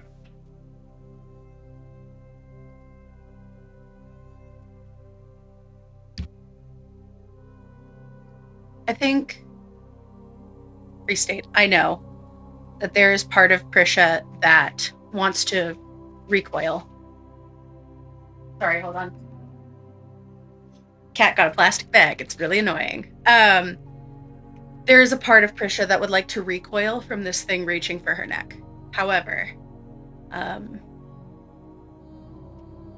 that is a more mortal fear than I think that she feels is necessary after hearing outrightly stated multiple times now, fear is the thing holding you back. And so I don't believe that she'll say it, but I think the only thing that's going through her mind is, I am not afraid of death. And she'll just bare her neck. For those here, you see not a glass arm, but the flame itself extending slowly towards Prisha, and you see Prisha's head raise.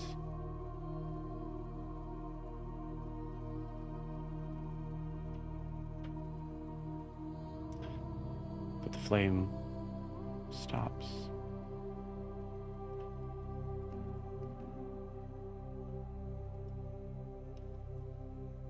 You have walked through death,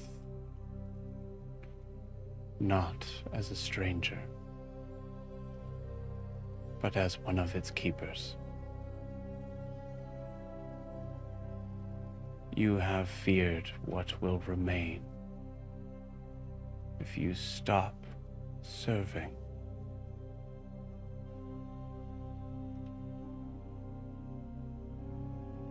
It is known now you have mistaken duty for identity and purpose, as you see the hand that is outstretched like this come up and stroke your cheek instead.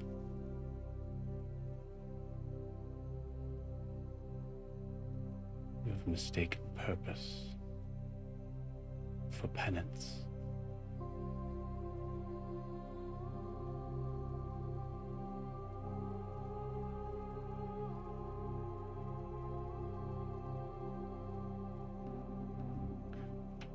In this dream only, this vision only for your ears only, Prisha.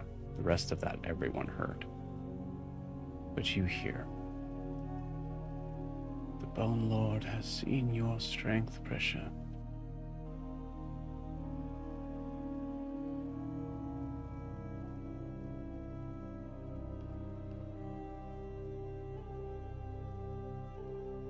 And he endures it, accepts it,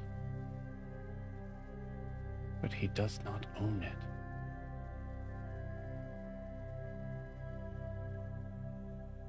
And you hear aloud, I will forge you something that remembers what you are made of. You see the hand moves down towards your neck.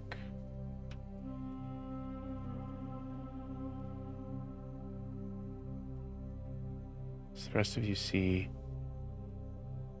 something creeping from the neck down. Almost looks like veins. As the flame moves across your shoulder and down your arm.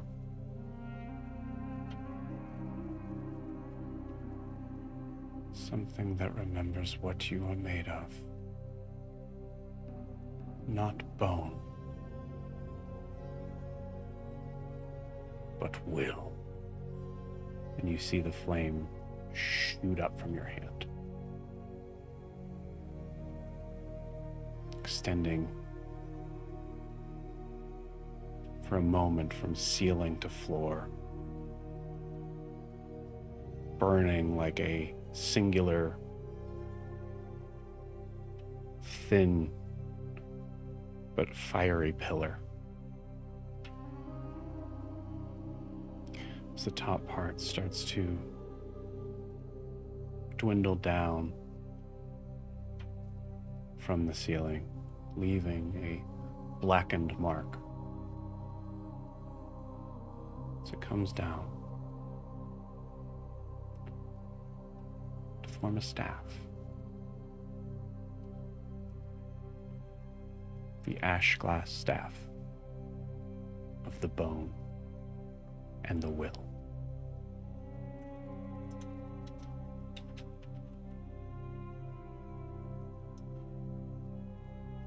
And I'll put it in your chat. Thanks, Joe. Can you cast spells now? I could cast spells before, but only like half of my spells. Yeah, You okay. Are you useful now? You can cast spells now. That's a different question. An unsure. That is a answer. very different question. Because let's be clear, I'm not.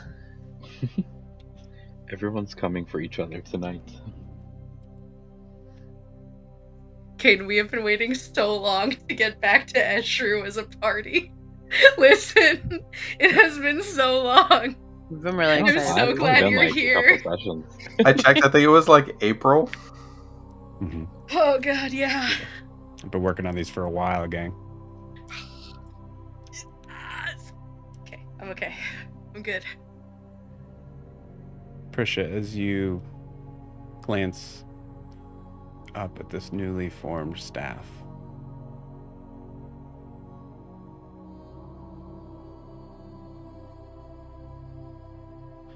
I think there's maybe a moment where you feel this,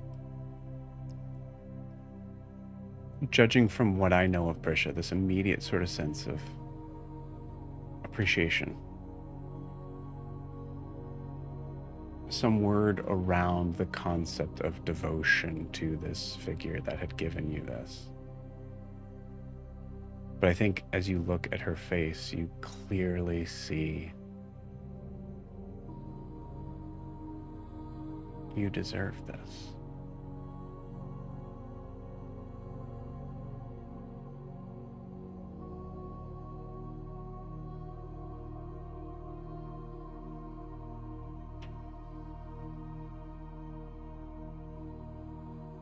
Thank you feels right. But thank you.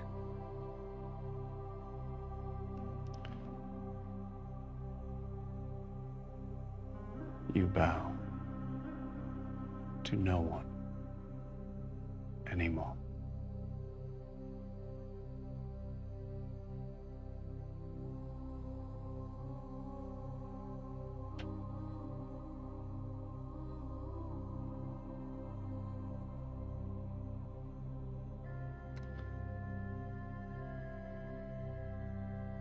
As you turn and face the party,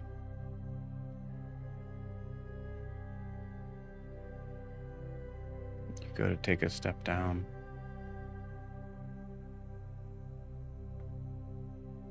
But you're not quite sure of your footing on your little satyr legs. And then you remember you have a staff.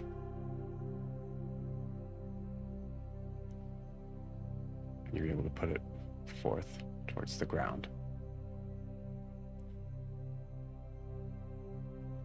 To help you walk down safely. And with that, we'll take our 10-minute break. See you guys in 10.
We're back.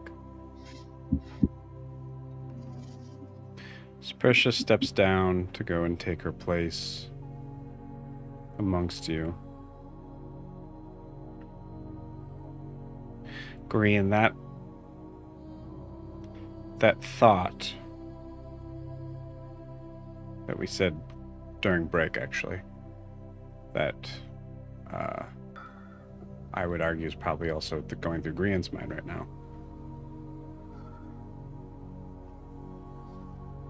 There's someone missing in this ceremony.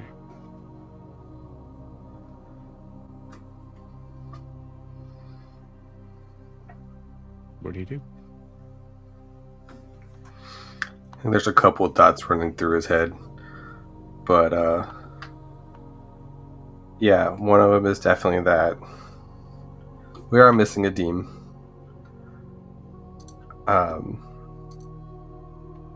And I have no way to contact him. But I think as Prisha walks back, I'm gonna lean into Titian. Hey, you think we should let a Deem know that we're here doing this? Maybe that pick up his stuff kind of deal in the morning, maybe? The team said he was visiting his father. He needs some time alone. I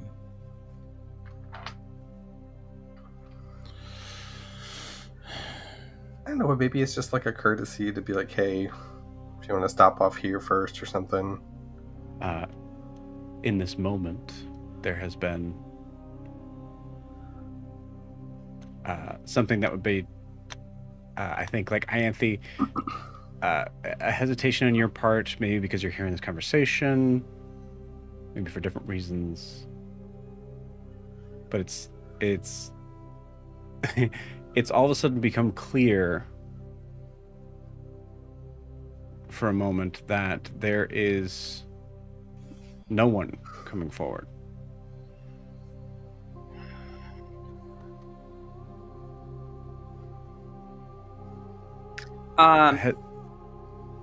Yep. I was just gonna say, Eshru notices this. A hesitation.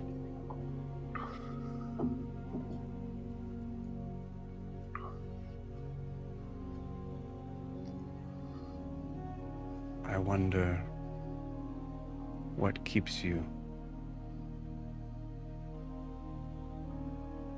from continuing this celebration.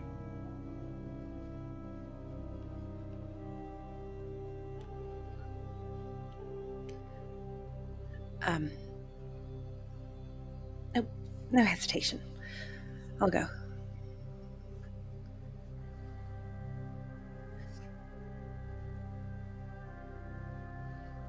As you go to walk up Ianthe,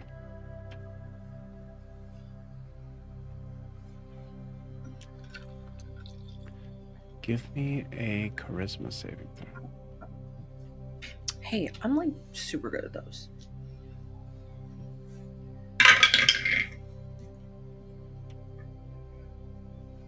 Okay.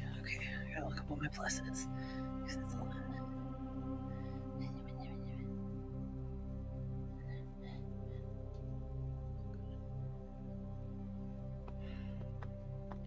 For goodness sake.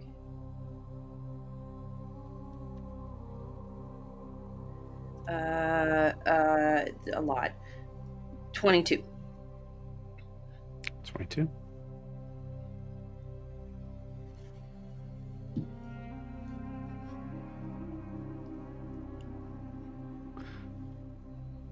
There was some sort of hesitation. Why?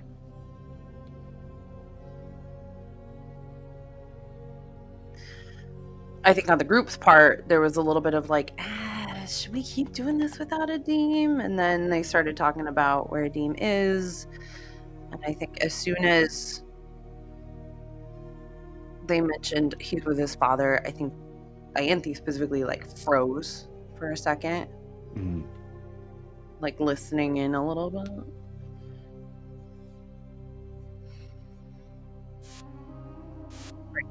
Stuff.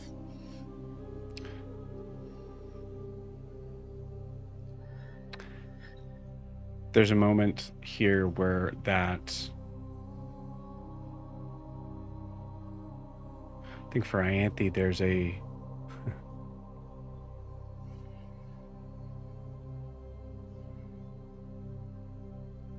there's an expectation for you, an open space for you to move forward, leap forward, in fact, to the area of control. You're next.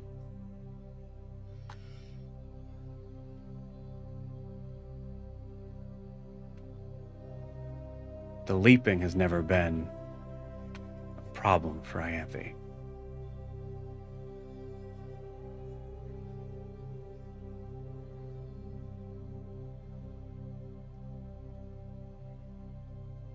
It's the having to look.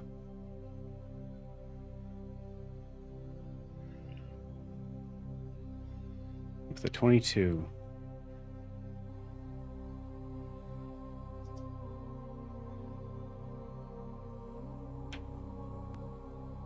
you're suddenly aware that hesitation that happened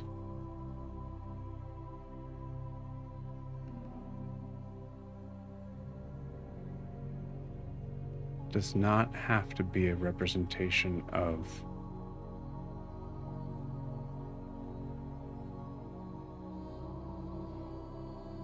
you in any capacity in this moment.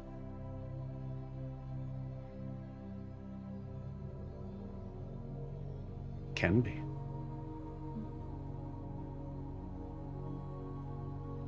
But in a way that is humbling to everyone that has received something from Eshru, whether it's a gift or knowledge or some backhanded insight. It's been humbling.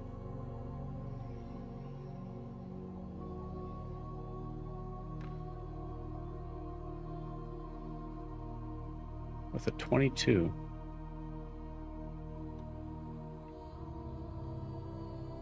you're made aware of the thing that pushed you forward was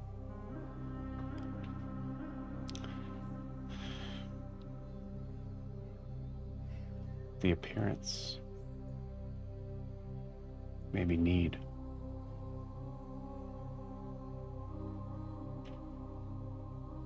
The reflection of being in control.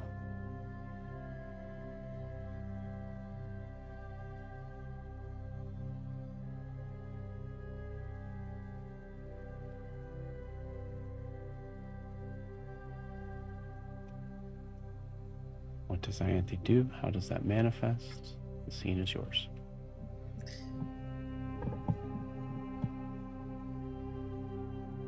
So, I think she finds herself standing in front of a massive mirror.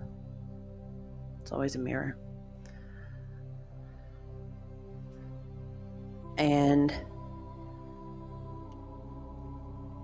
similar to when we were in the forest, like the movements are reflective, or they match, but not perfectly.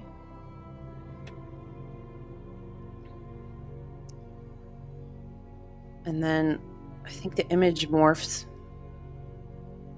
into Daphne.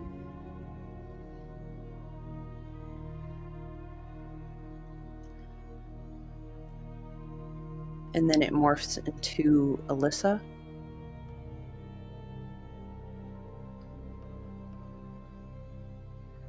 And then I think it slowly morphs into each of the party members.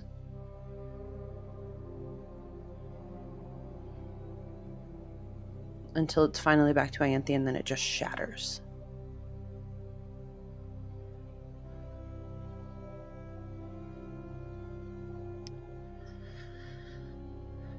Choice here is Ianthe staring into the flames, or is she standing at the base of the steps leading up? staring into the flames.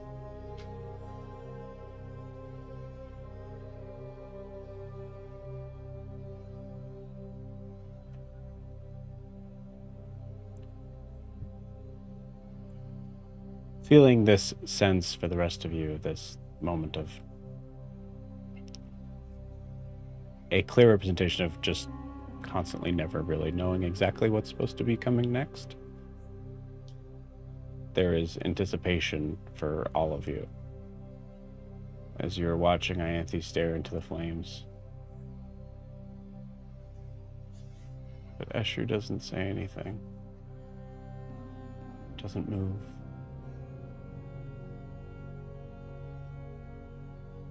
Just staring at Ianthe.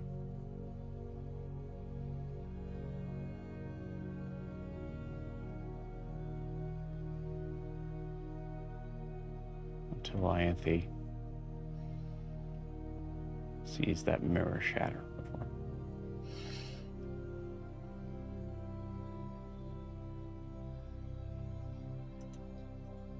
Minutes go by like this.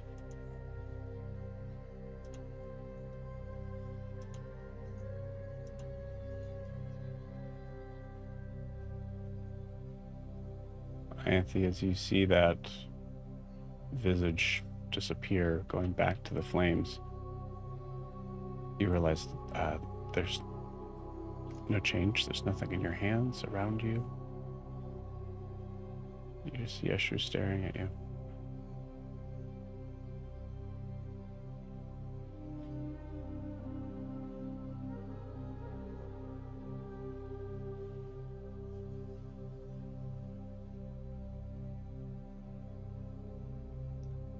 I don't feel any different.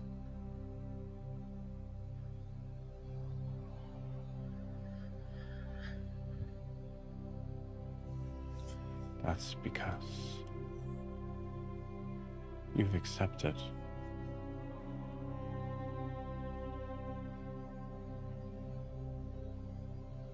Without knowing.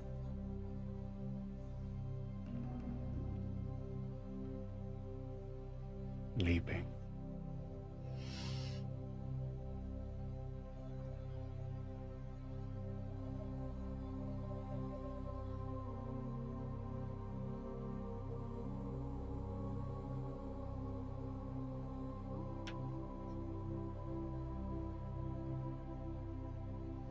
Are you ready?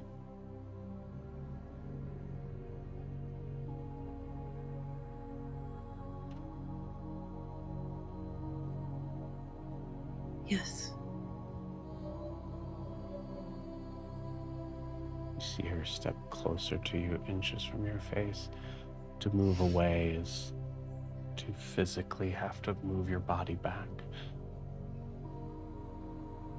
I don't.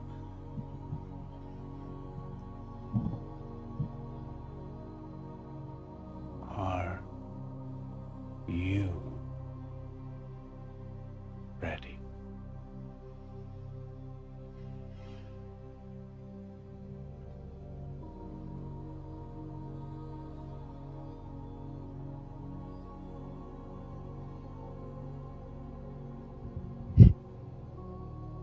No. And I may never be. But I think that's okay.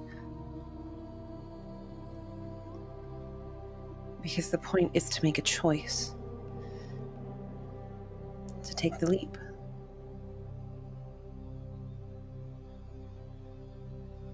You can fly or you can fall, but you won't know until you take the step.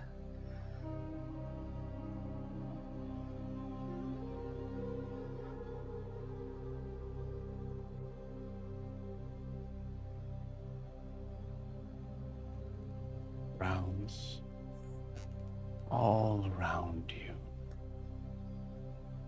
are littered with versions of you that have taken that leap.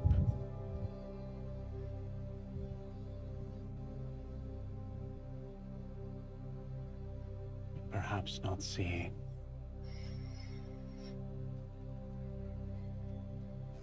there is one more step before the edge.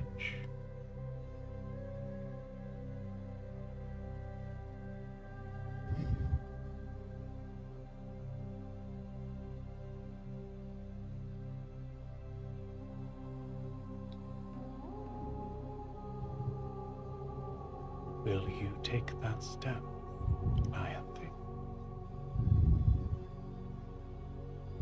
Will you know when it is there?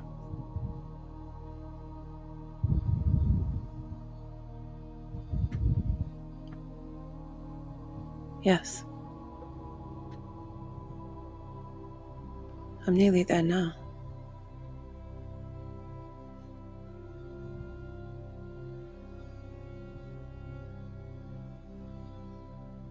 I believe you.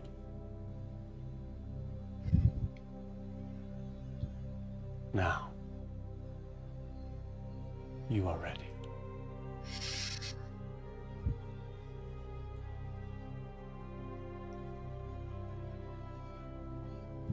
Fear start to walk around you.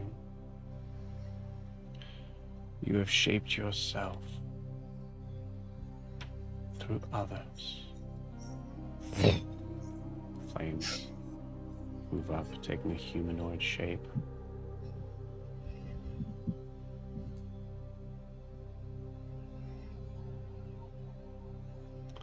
A figure with long white hair, blue skin.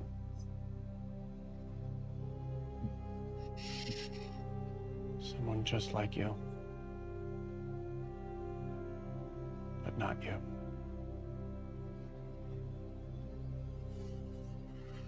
Wearing them like mirrors.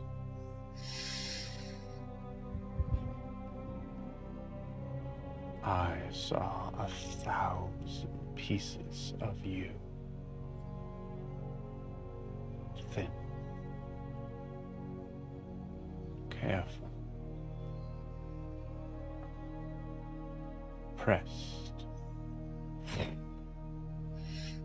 Figure of a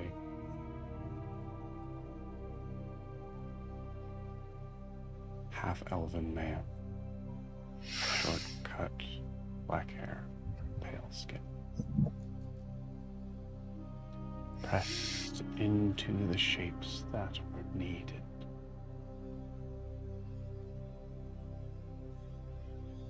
But she takes her hand and leads it under your chin to look away from the man to her. You are not the sum of what they left behind.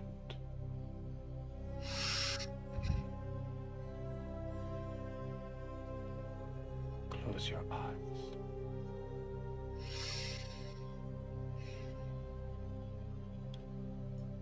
You all see the flame start to move in front of her face, trying to peek in to get a glimpse of those beautiful blue eyes of Ianthe, this wanting, this needing to be seen and to see, pushing forward, almost kissing her face. This will not protect you from the grief you've endured. You see flames move like hands alongside her face, almost petting her cheeks, trying to get her attention.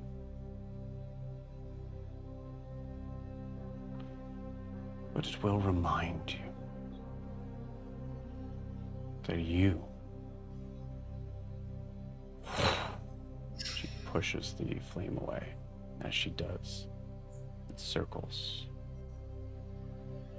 A large circle that kind of comes across all of your faces.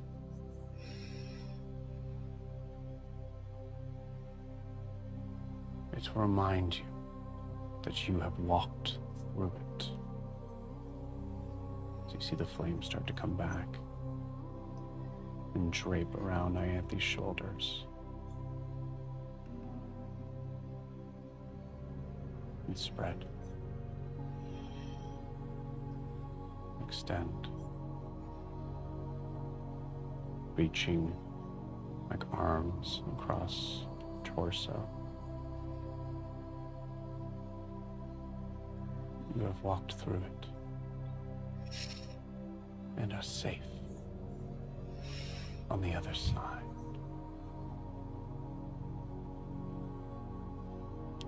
As you see threads of molten silver and starlight spun around Ianthe's legs, circling slowly, weaving themselves into something that could move as softly as she can.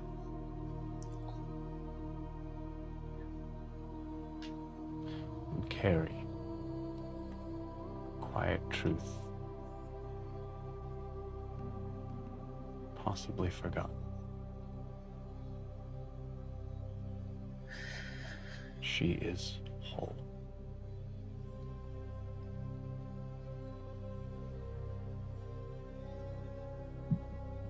Flame doesn't move back to the source. Just comes all the way down to the hem and flickers out.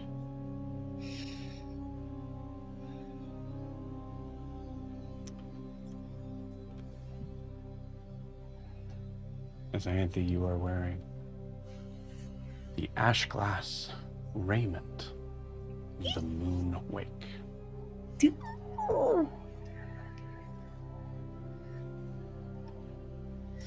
Exciting. Exciting.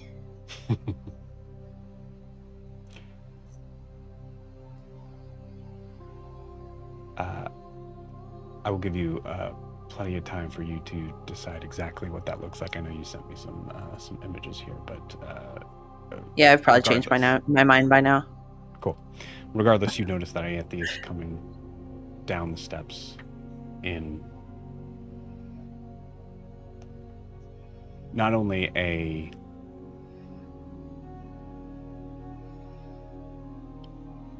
captivating new set of robes and armor, but a confidence that is perhaps no longer see-through.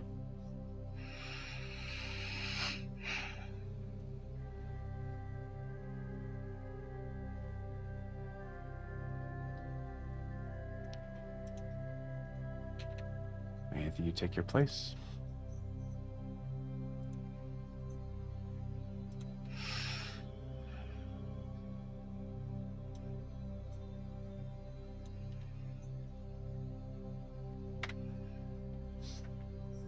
Ooh.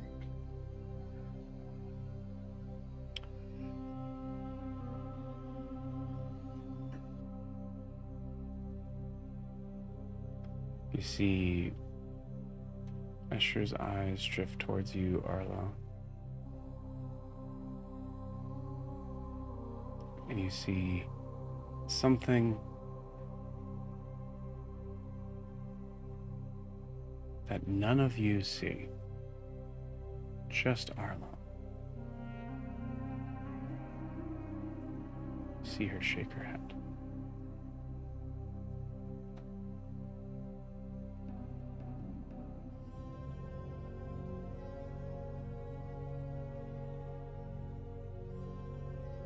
Well,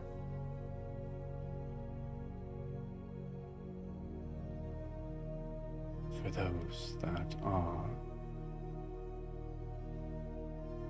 waiting on their gifts,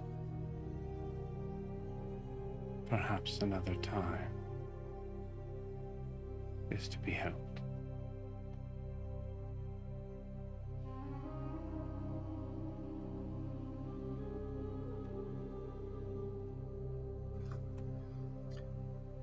Does she mean that in the way that, like, if Arlo were to go up now, he'd get something, or he can go up later? I don't think Rian knows.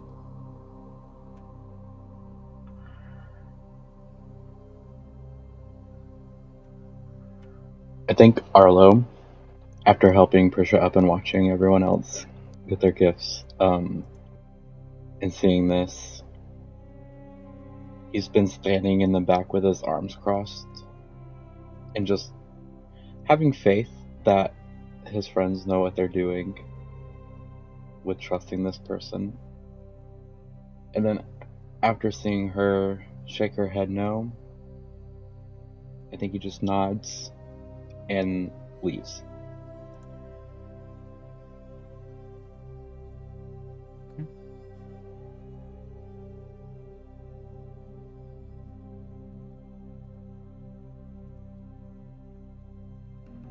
You all see Arlo move toward the exit.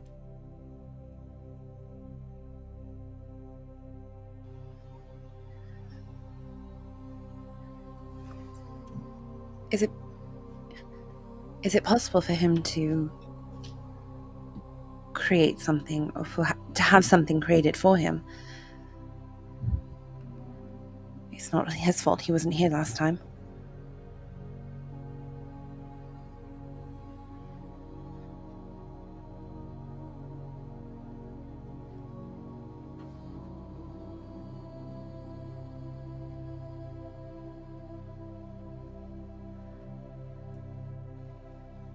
It is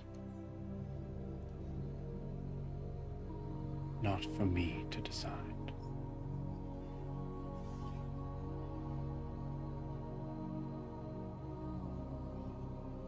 I mean, if it's up to us, I think he deserves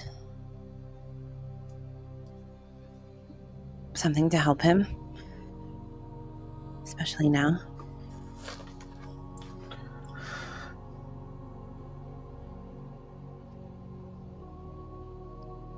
Must thou speaking?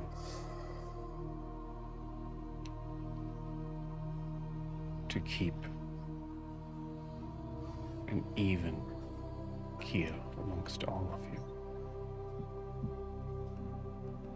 Or is that genuine?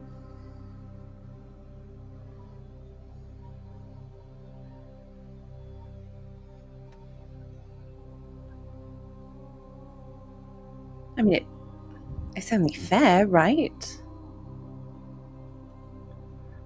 Maybe he needs time. He's having a crisis of faith, so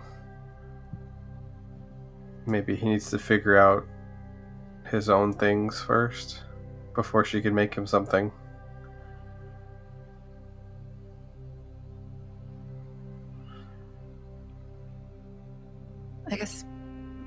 I guess that makes sense.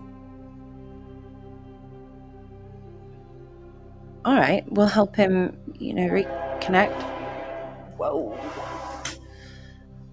We're in Abervar. What's this? What? Their trains do not come through here very often. That was really unexpected. We'll help him reconnect with his goddess and then come back here. I don't know if it's going to be that easy. It is incredibly easy.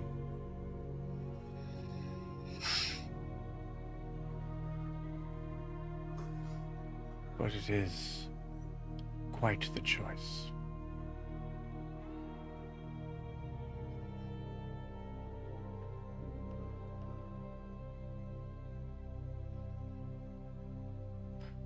A choice that does not have to be. She kind of descends the stairs towards you.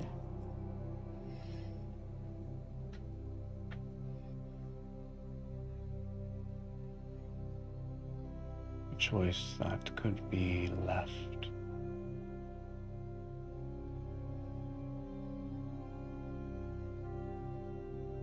like a fire burning out.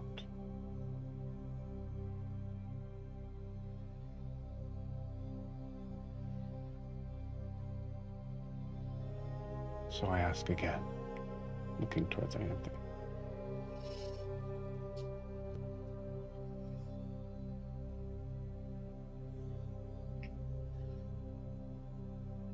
Are you asking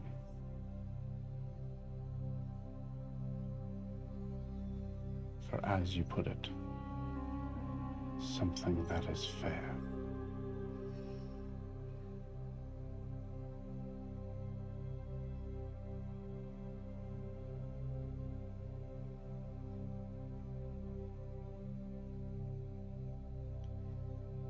We don't know Arlo very well yet.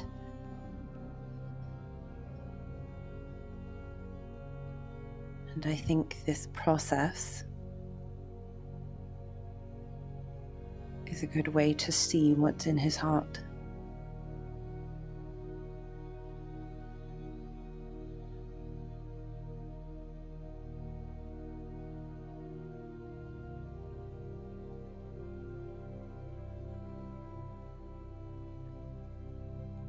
It is a path long kept hidden, and for very good reason. Eshru looks at Prisha's direction at this.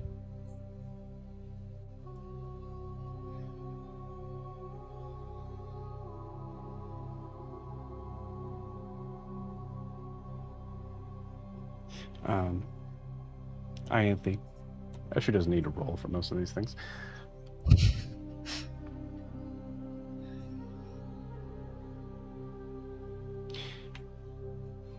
When Eshru looked at you, Eshru is now looking towards Prisha, but when Eshru was looking at you,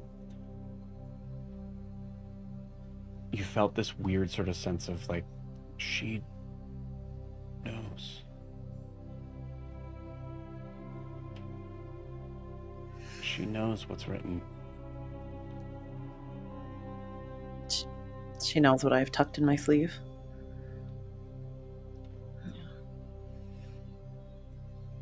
And she also seems to know something that you don't. I think she knows a lot of things that I don't. This is a decision.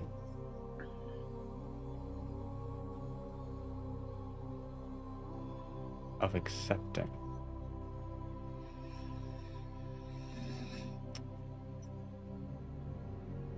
a next step towards the very prophecy you hold in your sleeve.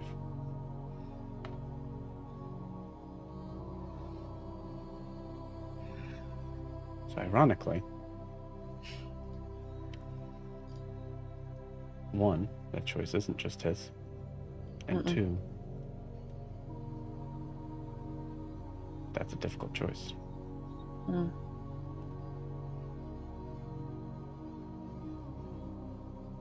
You think about all those things as you kind of come back to this moment, and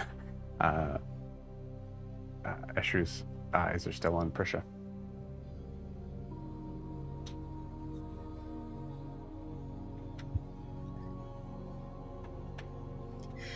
We'll discuss it together with Arlo and make a decision from there.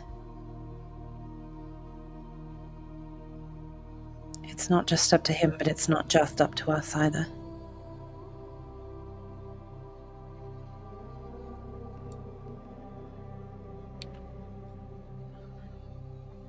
I believe that is the best step forward.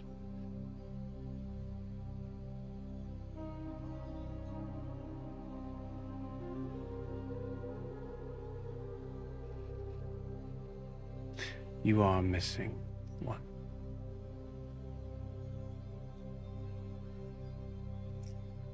Only temporarily. He had other business to attend to tonight. I believe he'll be back in the morning. So much trust in one visiting a forgotten family.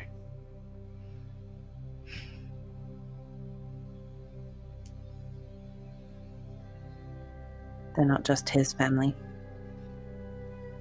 I know where to find them.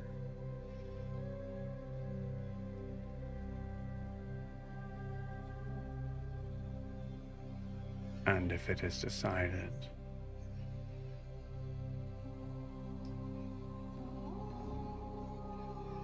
that your family is now his family,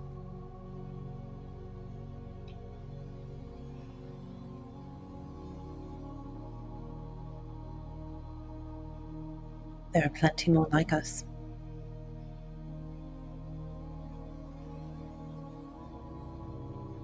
If that's his choice, that's his choice.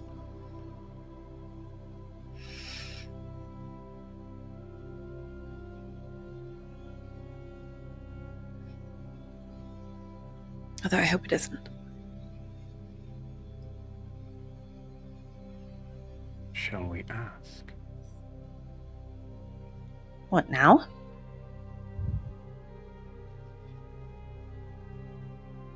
Can we? I mean, he's not in this world, so to say. Neither are we.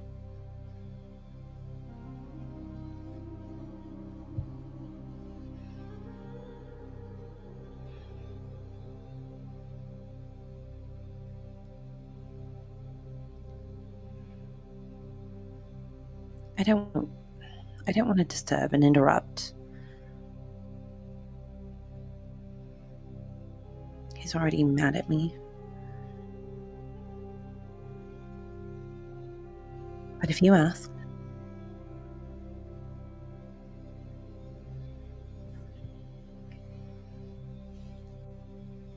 I have more than interfered on the future of the world that you hold dear. The choice is not mine to make. It looks at all of you, but yours.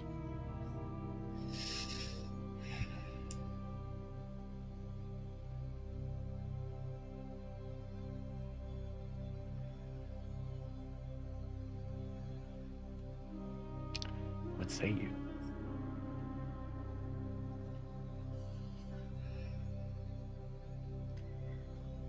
all right, I will ask him. That might push him in the other direction.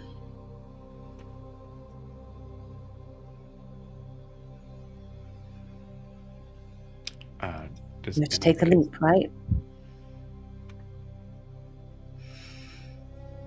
While also looking.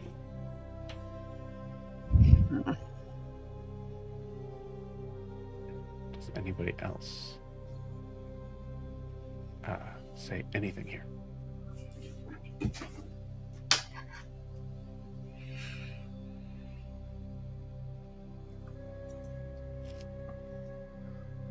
No, I think Grian's confused on a few things, but he's just going with the flow right now. Well, I want to make sure you guys are also present here, because the question Yeah. is basically saying, are you wanting to reach out to a demon?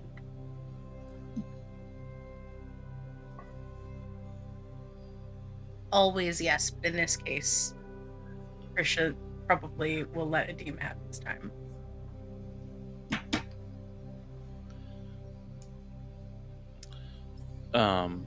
I go from the back of the store where I was checking the clearance rack, and I Looking at the socks. Yeah. look at the socks. You from notice that last year. there is matching socks to the bracers that you're wearing. Perfect. Ah!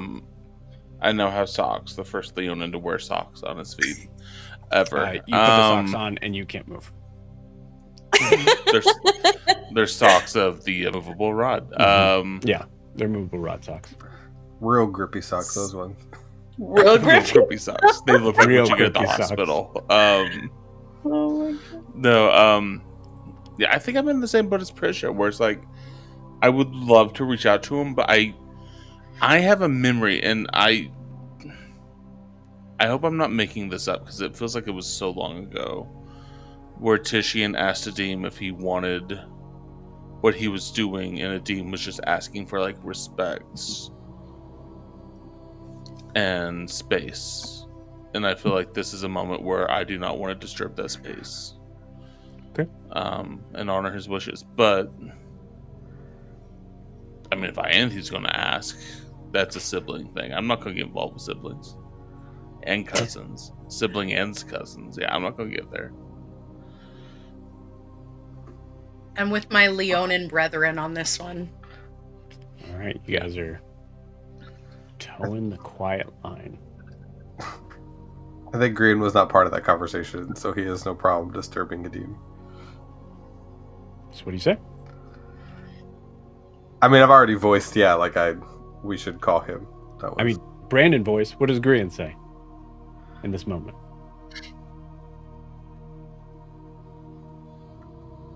I mean, we could at least let him know that it's ready. He doesn't necessarily have to leave what he's doing, but we could at least keep him informed.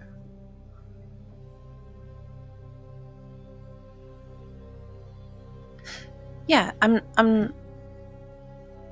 not trying to drag him away. Just to let him know. Or should I? We've done it twice now, so what's the third time? God, he might actually throw him around that play. And y'all wonder why Adim is so broody sometimes. Should he I just not? wants some space. I'm not here to control you. I'm just saying, if we're not asking him to come immediately, why ask him at all? We can tell him about this later on. Because maybe I want to do a cool thing that gets Jack involved in this session. Yeah, one of because I wanted to turn to. You guys are making it really hard for me to do that. I wanted to turn to Eshru because they said something interesting. Is your shop forge one of those weird pocket dimension things that Jet would go on about? Where it doesn't exist necessarily on the plane that we're in? Ask Brandon real quick. When has Eshru ever given you a straight answer on anything? Right. Literally, Right. not one. Yeah. Because we said that we're on this plane, and she's like, we're actually not on this plane. And I was like, that's So I think she just stares at you.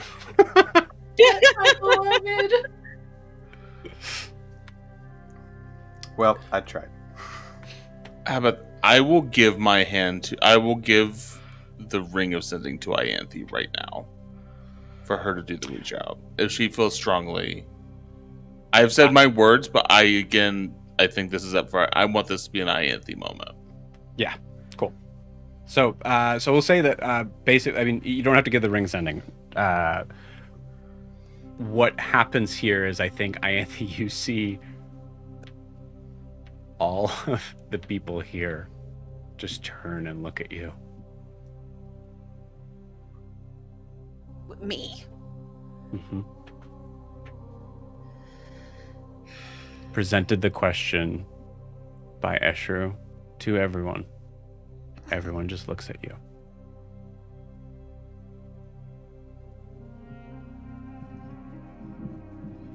Alright, fine, he's already mad at me. What's one more?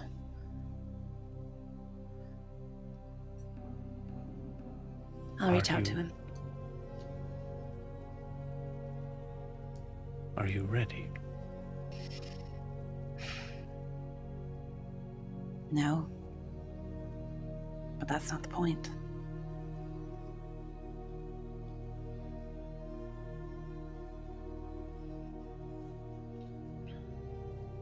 What does your heart say?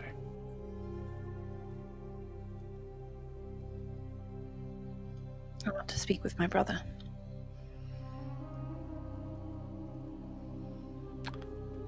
We'll pause you guys there.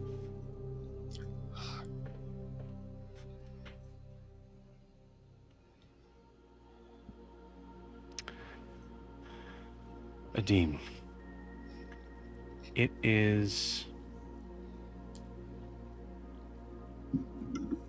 presumably nighttime.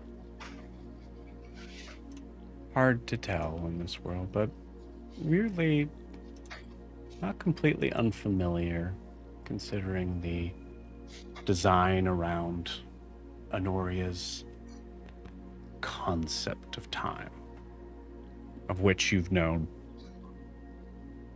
since you were a young boy, how manufactured it is.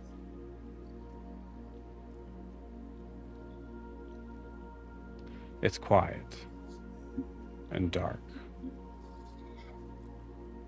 and that's enough.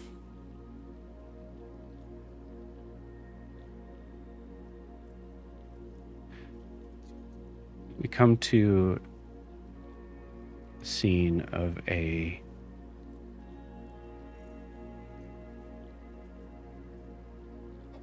very dimly lit room. The amount of dimness is completely up to you, but the gold is only seen in an outline from the shadow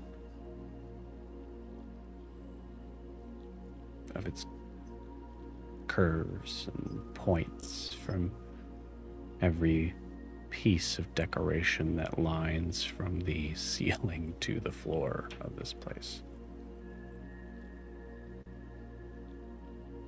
As we come to the bed,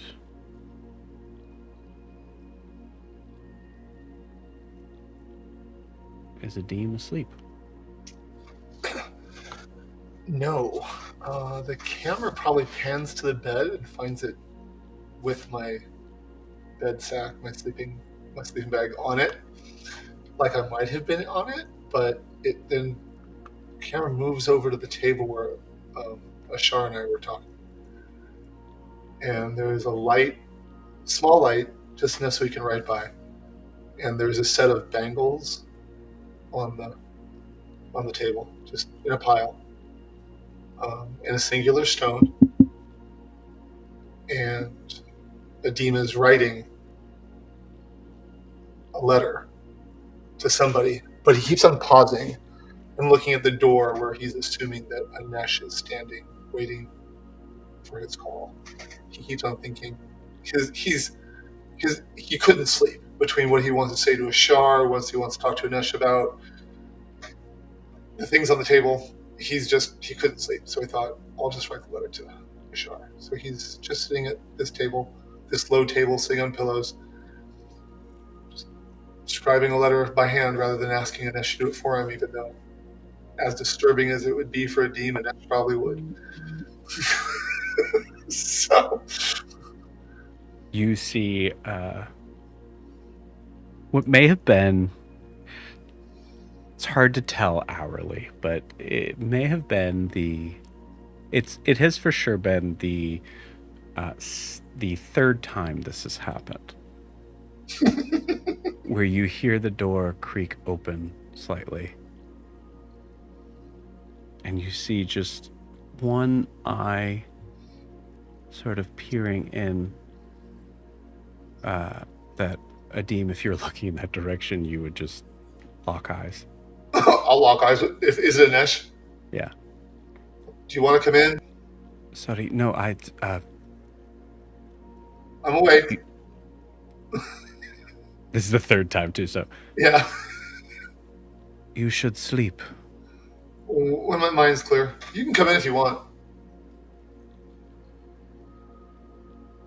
These pillows are awfully comfortable.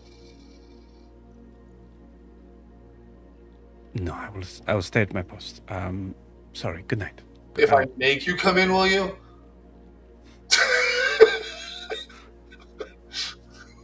Well, that presents a tricky situation. I would like your company, Anesh. Come on. Stop flirting with Anesh. I've only just begun, Prisha. You see Anesh walk in and close the door behind him. You know I'm supposed to be out there. For now. Come here. Have a seat. I want to talk to you. I really want to talk to you about something.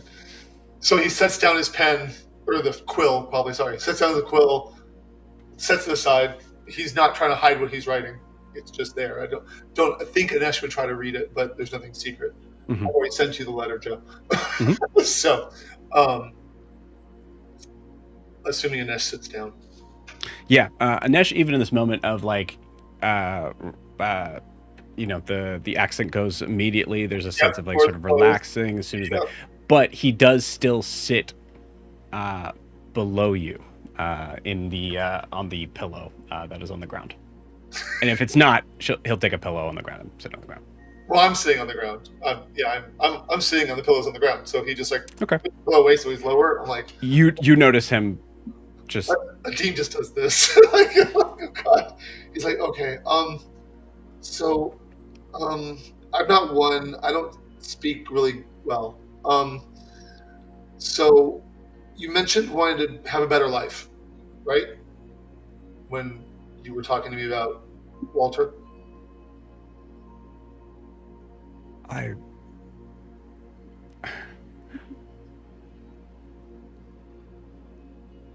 Yes.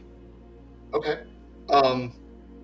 And this better life is apparently working in my father's castle, the Voices Castle.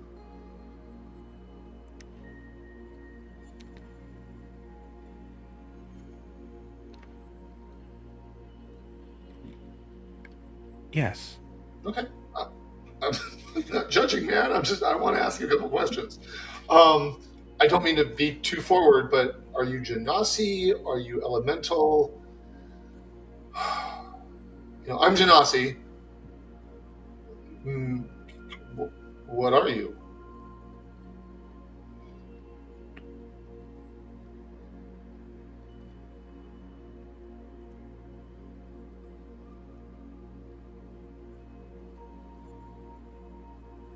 I am.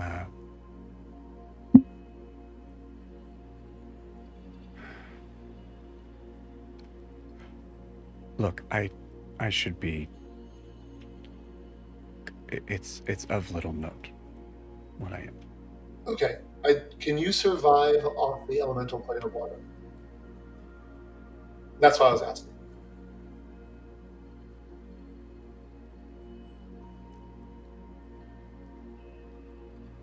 I should really be getting back to guarding. That's what this is about, kind of. Want me to go stand out there and talk to you? What better place to guard me than right here? Like, what if a table falls on me or I trip across the room? And there is a smirk on his face when he says that. I think he's a roll for that. Okay, cool. Yeah, smile does creep across his lips at that. Good.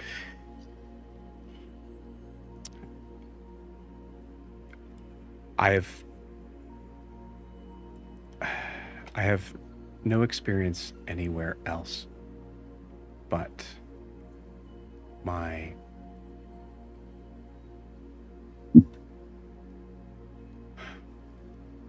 makeup would allow me to breathe in most places. Okay, great. So, like I said, I don't talk well. I can't. I'm not really good at this kind of stuff, but I'm lonely. And spending the afternoon with you, I felt like I kind of got you. Like, I don't know, like you were raised in a place that was similar to the way I was raised. I liked hanging out with you. It was a fun afternoon. Do you want to come visit the prime material plane with me? Because I got to go back tomorrow.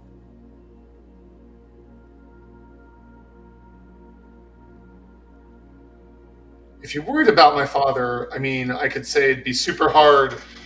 Be super hard for you to guard me while I'm on the prime material plane if you're here, if that's what your job is. But that's not why I'm bringing you. I'm not trying to. I don't need a manservant. Sorry. It's okay. As you're saying this, he interrupts you. Okay. Yes. Oh.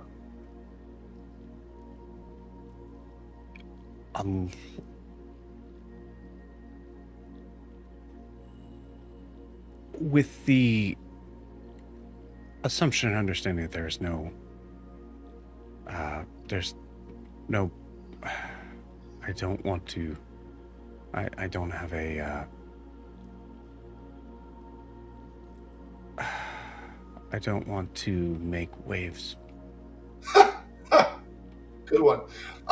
So you probably will make waves because my friends in the party are going to be wondering why someone's following me around. I will tell you the prime material plane is dangerous and a lot of bad things happen to us. I think we're pretty safe in the city we're in right now, so you could just visit, and if you don't like it, you can come back.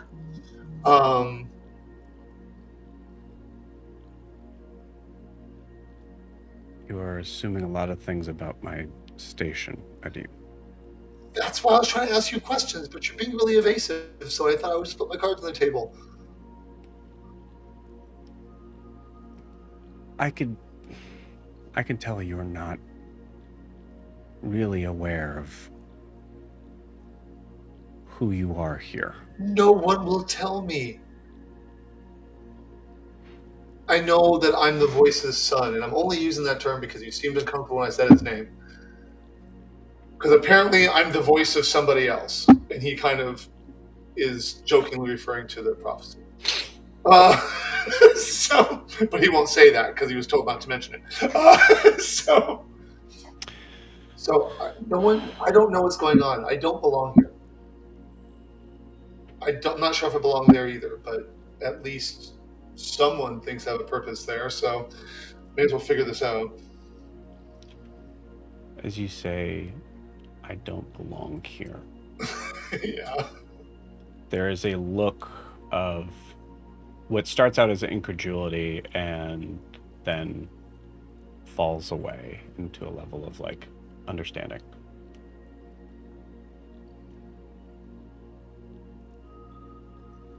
Yeah, okay. Well, you seem to know who I am here. Who am I? Who are people expecting me to be?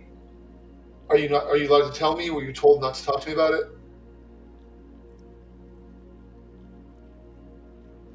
It's complicated. Oh my god. You see, he is smiling at this now.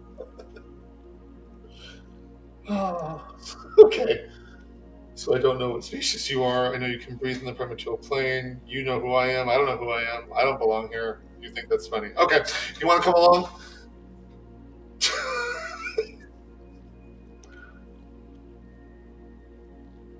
Sounds fun.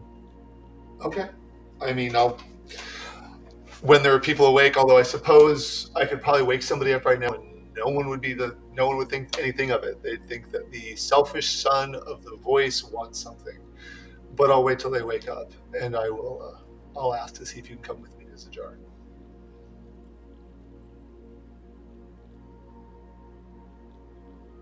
Why do you want me to come with you? I told you. No, I want you to roll me a perception check as he says that. Okay. Knowing a demon, it'll be an @1. Let me see. Perception check, you said.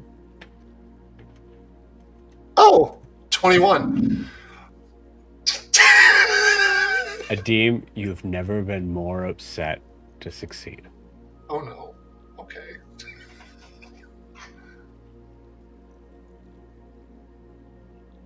You see, kind of like fingers extending out behind Anesh. Long, sort of slender fingers that are moving through and parting what seems like this sort of zipper like Okay, just show what Adim's doing. Adim grabs Anesh, moves, and pulls his weapon. I will say that because you rolled really well, so I also need to give you this. Okay, because I'm As you do that, you feel like you recognize those fingers, and as the figures kind of like starting, kind of like peering through, kind of probably like awkwardly at first. Ianthe, you tell me, what do you look like as you're peering into this room? Can I see the room? You can see the room. You can see the room, and you can also see that there is another figure in here whose back is facing you. But Adim seems to be deep in conversation with. So first, I'm just looking around at like the opulent furnishings. Oh yeah, that's the first thing I noticed. Come on. So yeah, I think there's like a combination of irritation and jealousy and annoyed at being jealous, Oliver. And then, is it like my full body that's manifested? No, am I just here? So there's a weird moment here where like you are starting to kind of peer through, like you're starting to kind of like move through from wherever you are into this space, but you also know that you're like a spirit of yourself, like essentially like an out of body sort of thing. This is not all of you that is now moving into this space. It is a piece of you, like an image, like a hologram almost, seemingly. But for some reason, you were able to see everything that's around here, and as you were kind of like moving through, I'm giving you kind of the open space of like there is a moment where you definitely see you're walking in on something. But it's too late. Adim saw you with that 21. Can I tell it's Ianthe?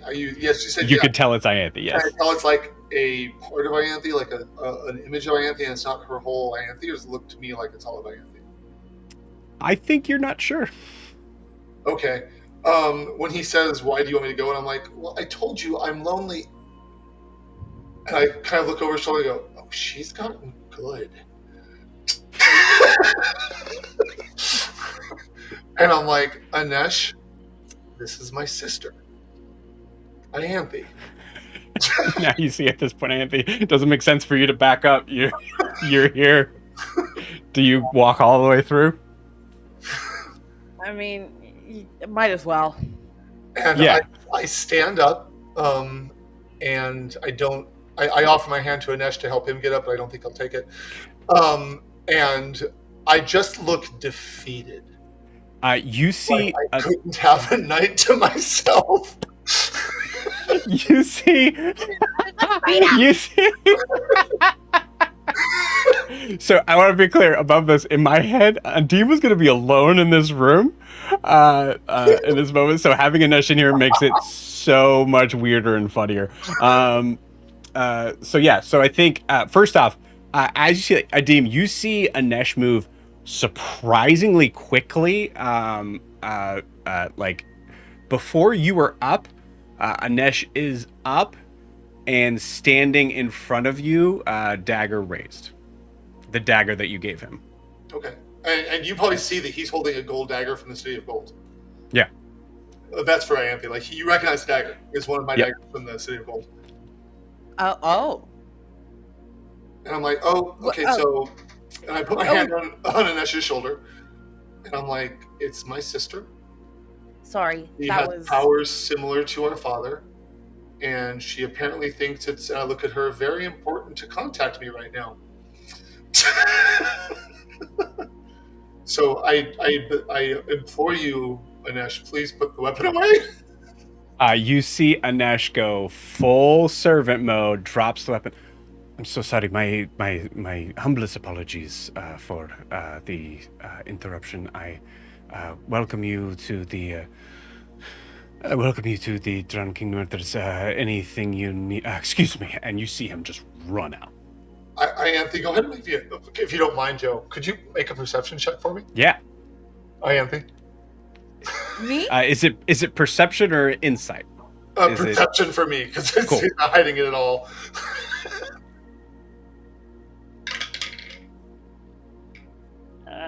Cool. I got a 5. Oh, and I was gonna give it a difficulty of a 10, but nope. All you see is Adim pick up the dagger and sheath it. Hi, Ianthe, what's up? I never even imagined I'd be. I'm so sorry. We were just talking. He's skittish. What's going on? I have a guard now, by the way. Wow. He's very good. Yeah, he is.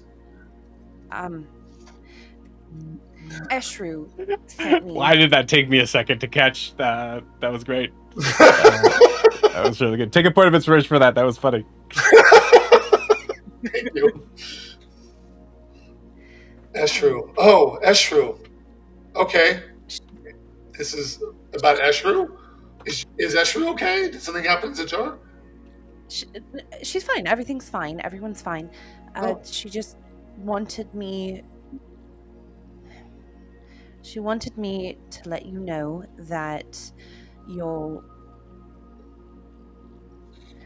prize item, I don't know what we're calling them, token is ready. Oh. We've all collected ours. Oh. She seemed a bit...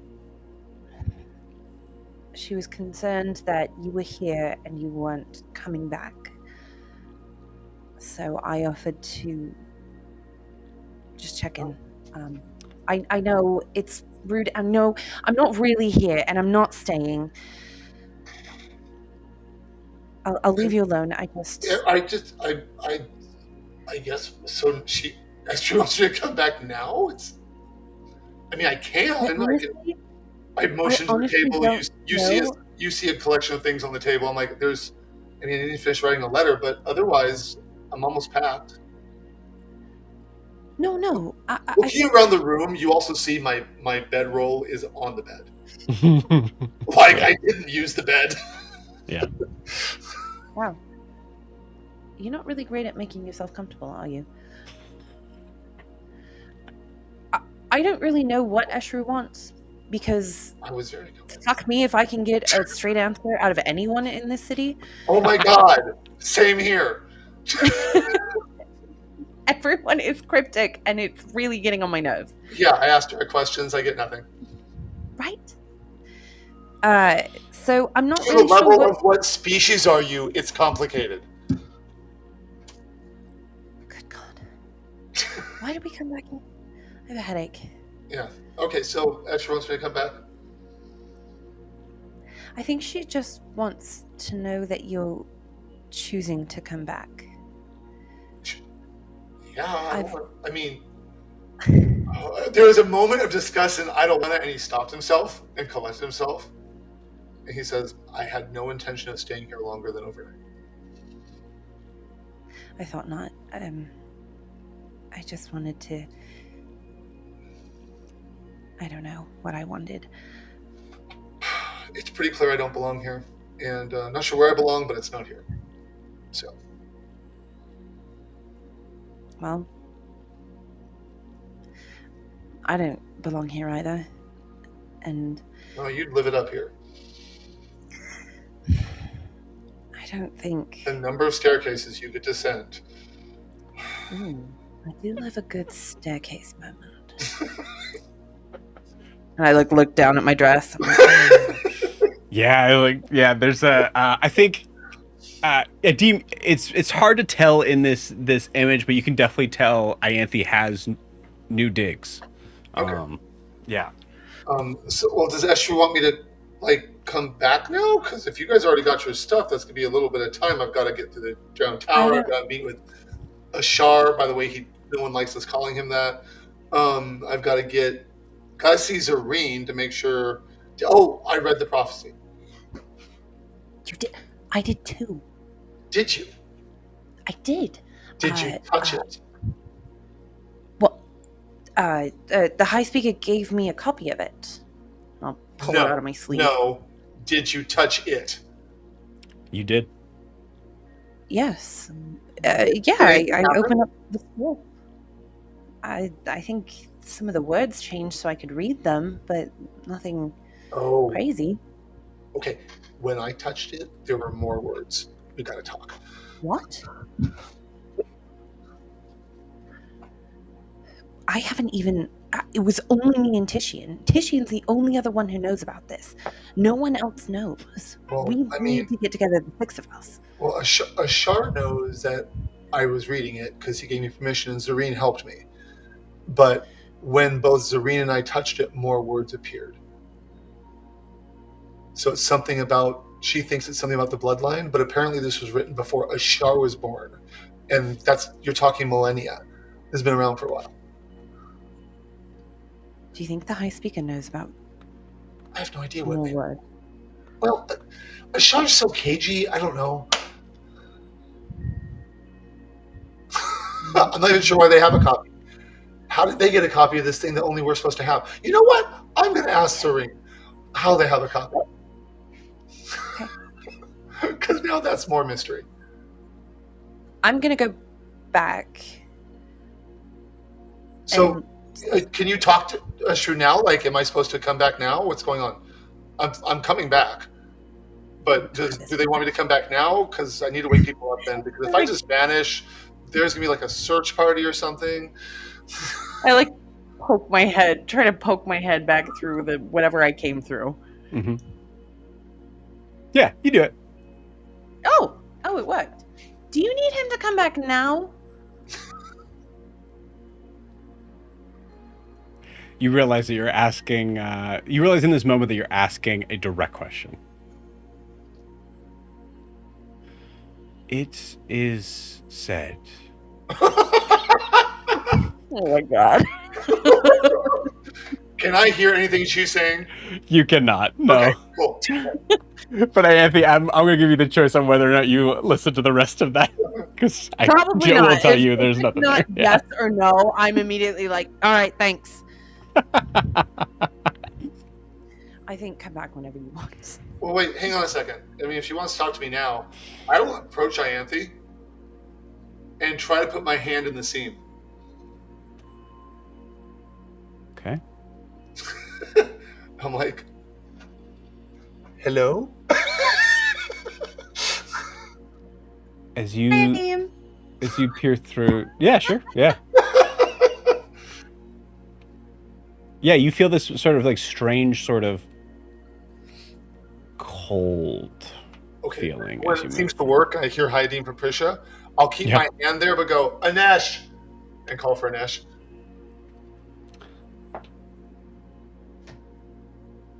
No response. I mean, That's not if good. you want to go, I'll stay here in this gorgeous room and let him know what's going on. No, this could be bad if he's not. Ianthe, come here for just a second. What? So does she come back out? Mm-hmm. Hold the scene for a second. I go to the door and open it. Oh. Is he outside? You don't see him. Okay. Because... Okay. You see someone else there instead. Who are you? Your father. Ah. And then you look down and you see Anesh has full prostrate himself. He's like, oh, I was looking for Anesh. Were we keeping you up? To my father? I'm going to allow you to roll a deception check against your father. That wasn't deception. I'm just being cheeky. That wasn't deception at all. Okay, I'll put it this way. The reason I was calling Anesh in was because I wanted him to stand guard in case there was a problem. Right. So I'm going to ask you this. Is your intention, Adim, to keep Ashar out of this room? Or to not know what's going on in this room? No. Okay. No. Cool. That's why I'm like, what? All right. Then I guess in that case, I'll just roll and see what... Okay. Who were you talking to? Ianthe. That is quite impossible. There's a couple things we got to talk about that might be impossible. I'm not sure now is the best time. Actually, it might be. Anesh, could you stay here for a second? Anesh doesn't lift his head up. Awesome. Voice, dad, father, Ashar, can you just come inside for a second? I don't know what to call you. It makes me uncomfortable when I call you by your name. Can you just come in for just a second? Please? Please? My lord? Like, I don't know how to get him inside. Just please? There's a long pause of confusion, annoyance, frustration at not being able to understand someone who is in control of everything all the time, not being in control of the situation. You see it. Yeah, you see it immediately get to him. But God, this sucks. He steps over Anesh into the room. Okay. And I will close the door and walk Ashar slightly away from the door and just speak quietly. I'm like, so apparently while Zareen and I were going over the prophecy, and I'm saying this relatively quietly so it won't go through the door to Anesh. Yeah, you see Ashar staring at Ianthe. I'm sure. And as he's doing that, I say, while Zareen and I were reading the prophecy, Ashar, and I turn and get between Ianthe and Ashar and say, sir, this might be important. Apparently, Ianthe read a copy of the prophecy that was given to them by the Genasi of Zajar. What is your name, demon? It's my sister. It's Ianthe. It's me.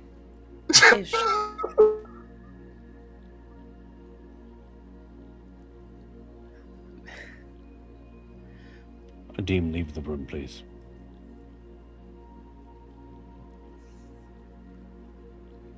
Okay. And Adim will walk towards the seam. Adim. You see your father go to try to reach out to grab you, to keep you from going to whatever that is. Okay. Does he put his hands on me? He does, but you have a check here. You can. No, I let him, and I put my hand. I stop, and I'll turn my head to him, and I said, "I've been trying to mend fences, but." I turn around and said, "Who do you think you're putting your hands on?"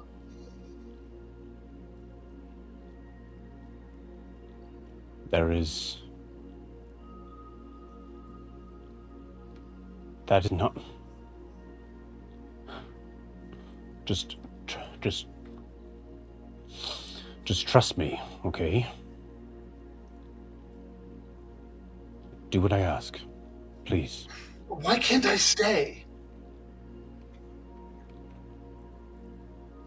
Ianthe, I guess I'm coming back later.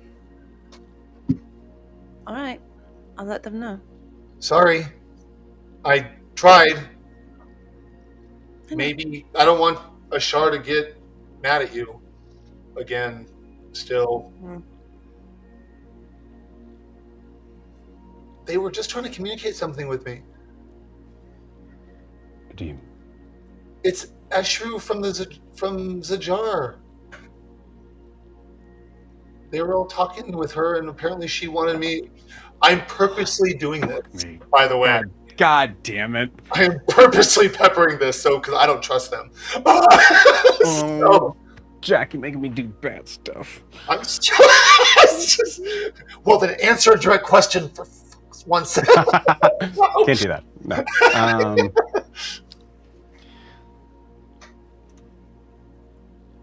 Fuck. Okay.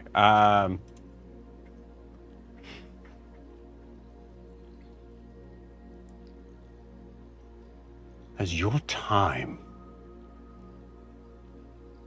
in the crevices and the back alleys of your plane taught you nothing about not trusting that which you do not understand? You mean like the Drowned Empire? Fine. Make your choice in this moment. And let it not be the last choice that you make. I go to the table and I write the last line about the choice in my my letter, Mhm. and I roll it up.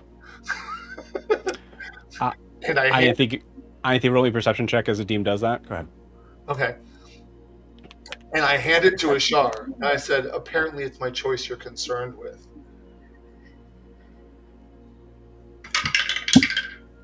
No, it's a natural 20. You saw his hand twitch as he wanted to, because the desk is close to you. Like it's like he's moving closer to you to get to the desk. You see his hand twitch. He wanted to go and grab his son again, but chose not to. Even after that statement. Adim, you hand him a letter. What is this? I was going to give that to you thinking you might be busy when I left tomorrow morning. I was going to have one of your servants pass it to you. It's about choices, among other things.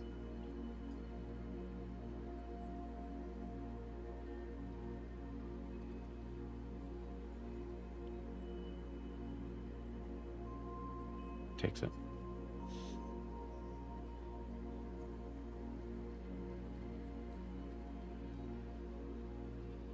Leave me with this thing. This thing is my sister? Your daughter? One of the 6? The prophecy? The mirrored one?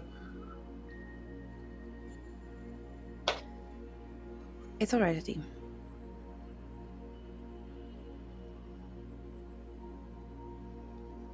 I'll be fine.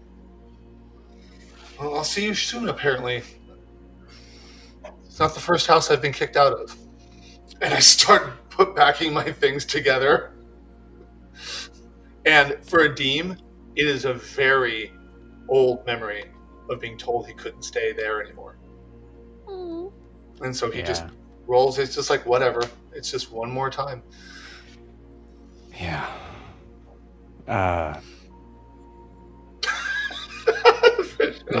You walk out. So, however, as I walk out, is Anesh there? Yes. Okay. I will look over my... So go ahead. Sorry. You see that he is facing away from the door, but he is his arms are kind of like sort of like outstretched away from something. So his back is to you, but you see his arms look like they might be holding something. Okay. I'll stop. I'll see that. Can I look around and see what he's holding? Yes, but I'm going to pause you there. Okay. I haven't closed the door yet, just for the record. I need to tell Ashar one more thing. Okay. What do you want to tell Ashar? Yeah, so I see that. I can't see what it is. I'll go back and I say, Ashar, before I leave, I feel like I'm unsafe on the prime material plane. I'd like to take Anesh with me for a while. Have a good night. I will walk out and then close the door, and I say, he didn't argue, Anesh. Let's go. Beautiful. I love it. I think there's a part of your father that may not have understood the full concept of that and the danger of what's in front of him, of something that is impossible to him. That's what I figure actually brought him here, was the tear and rip. It wasn't Anesh. It was the rip in reality. Well, you'll see. Say that, so I'm like, okay. So it is now. I did take the bangles, the dagger, and the stone. Yeah, fully. I hand the dagger back to Anesh as we walk out. Ianthe, you, in whatever form this is, are alone in the room with your father, who is looking at you, seething in anger.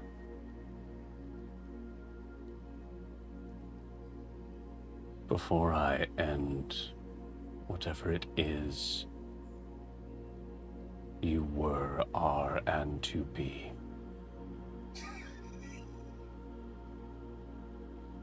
Tell me, demon, how and why her?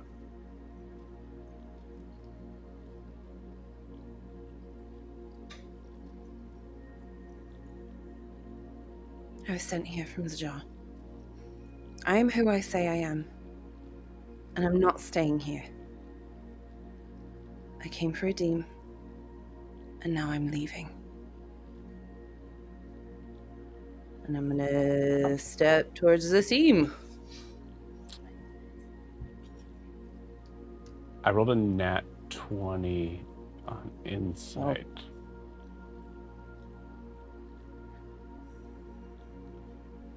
Roll me a persuasion check and don't roll a nat 1. Okay, but the last time that happened, I did roll in that one.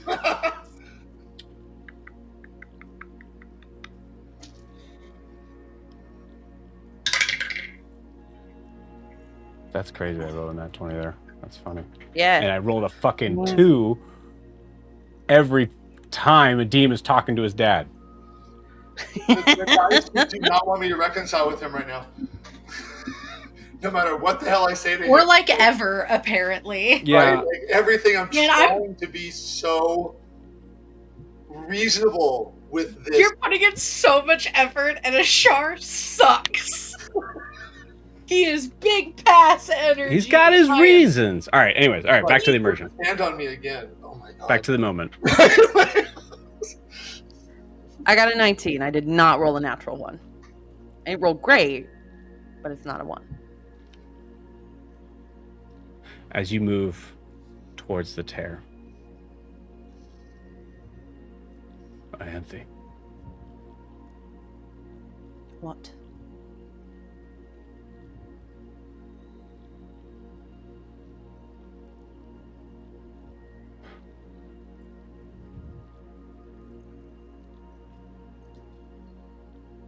Incredible.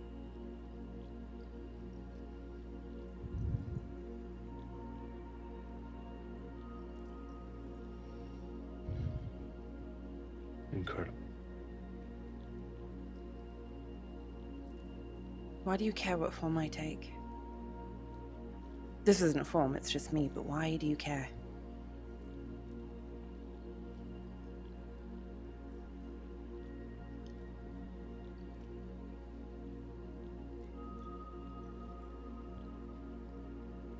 Despite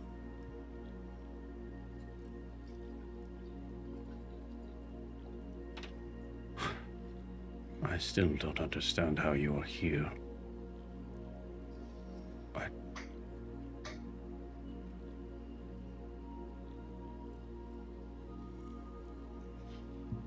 despite what you think, despite all that you've come to know, the truth is I very much care about what happens to my family.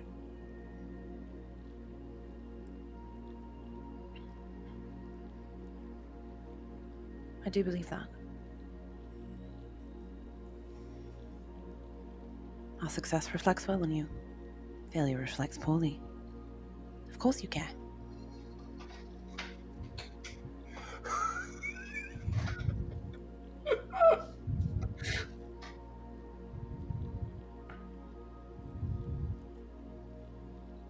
I'm sure I deserve that and worse. But there is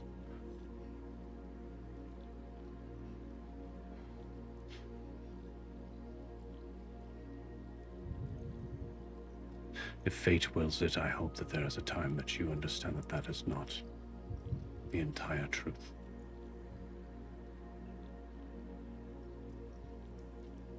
If not, so be it.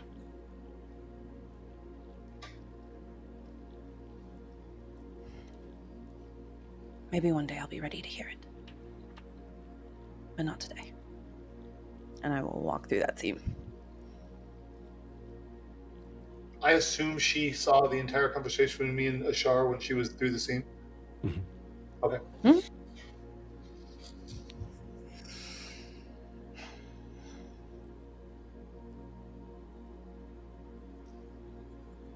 Adim, we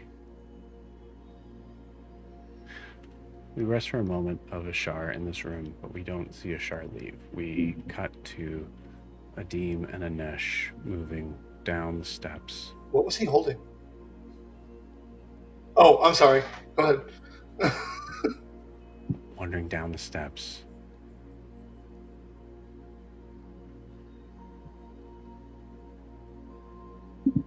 This is crazy.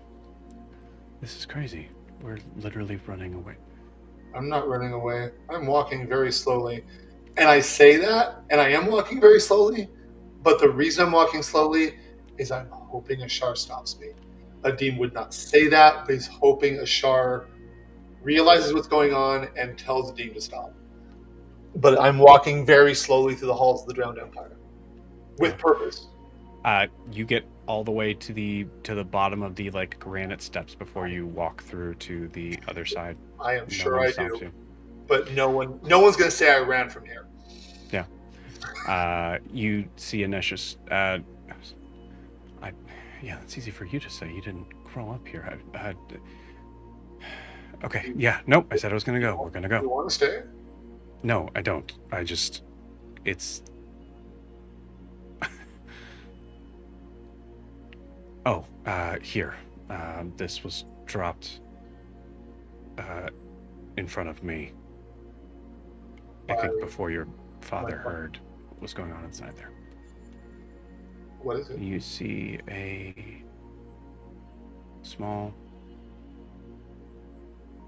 tiny bag.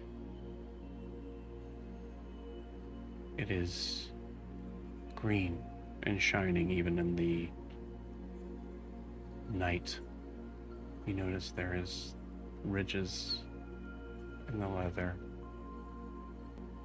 Looks reptilian in nature, but also too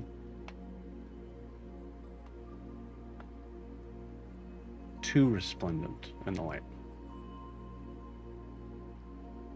You've never seen dragon skin before. Oh shit. Okay. Are my stone? I open it. Are my stones in it, or is it just an empty bag? You open it, and you find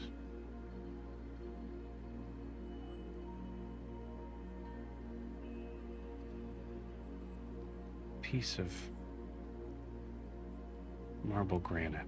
This tiny bit of some sort of architectural ruin. You see this lump of black rock, this shard of this deep red glass.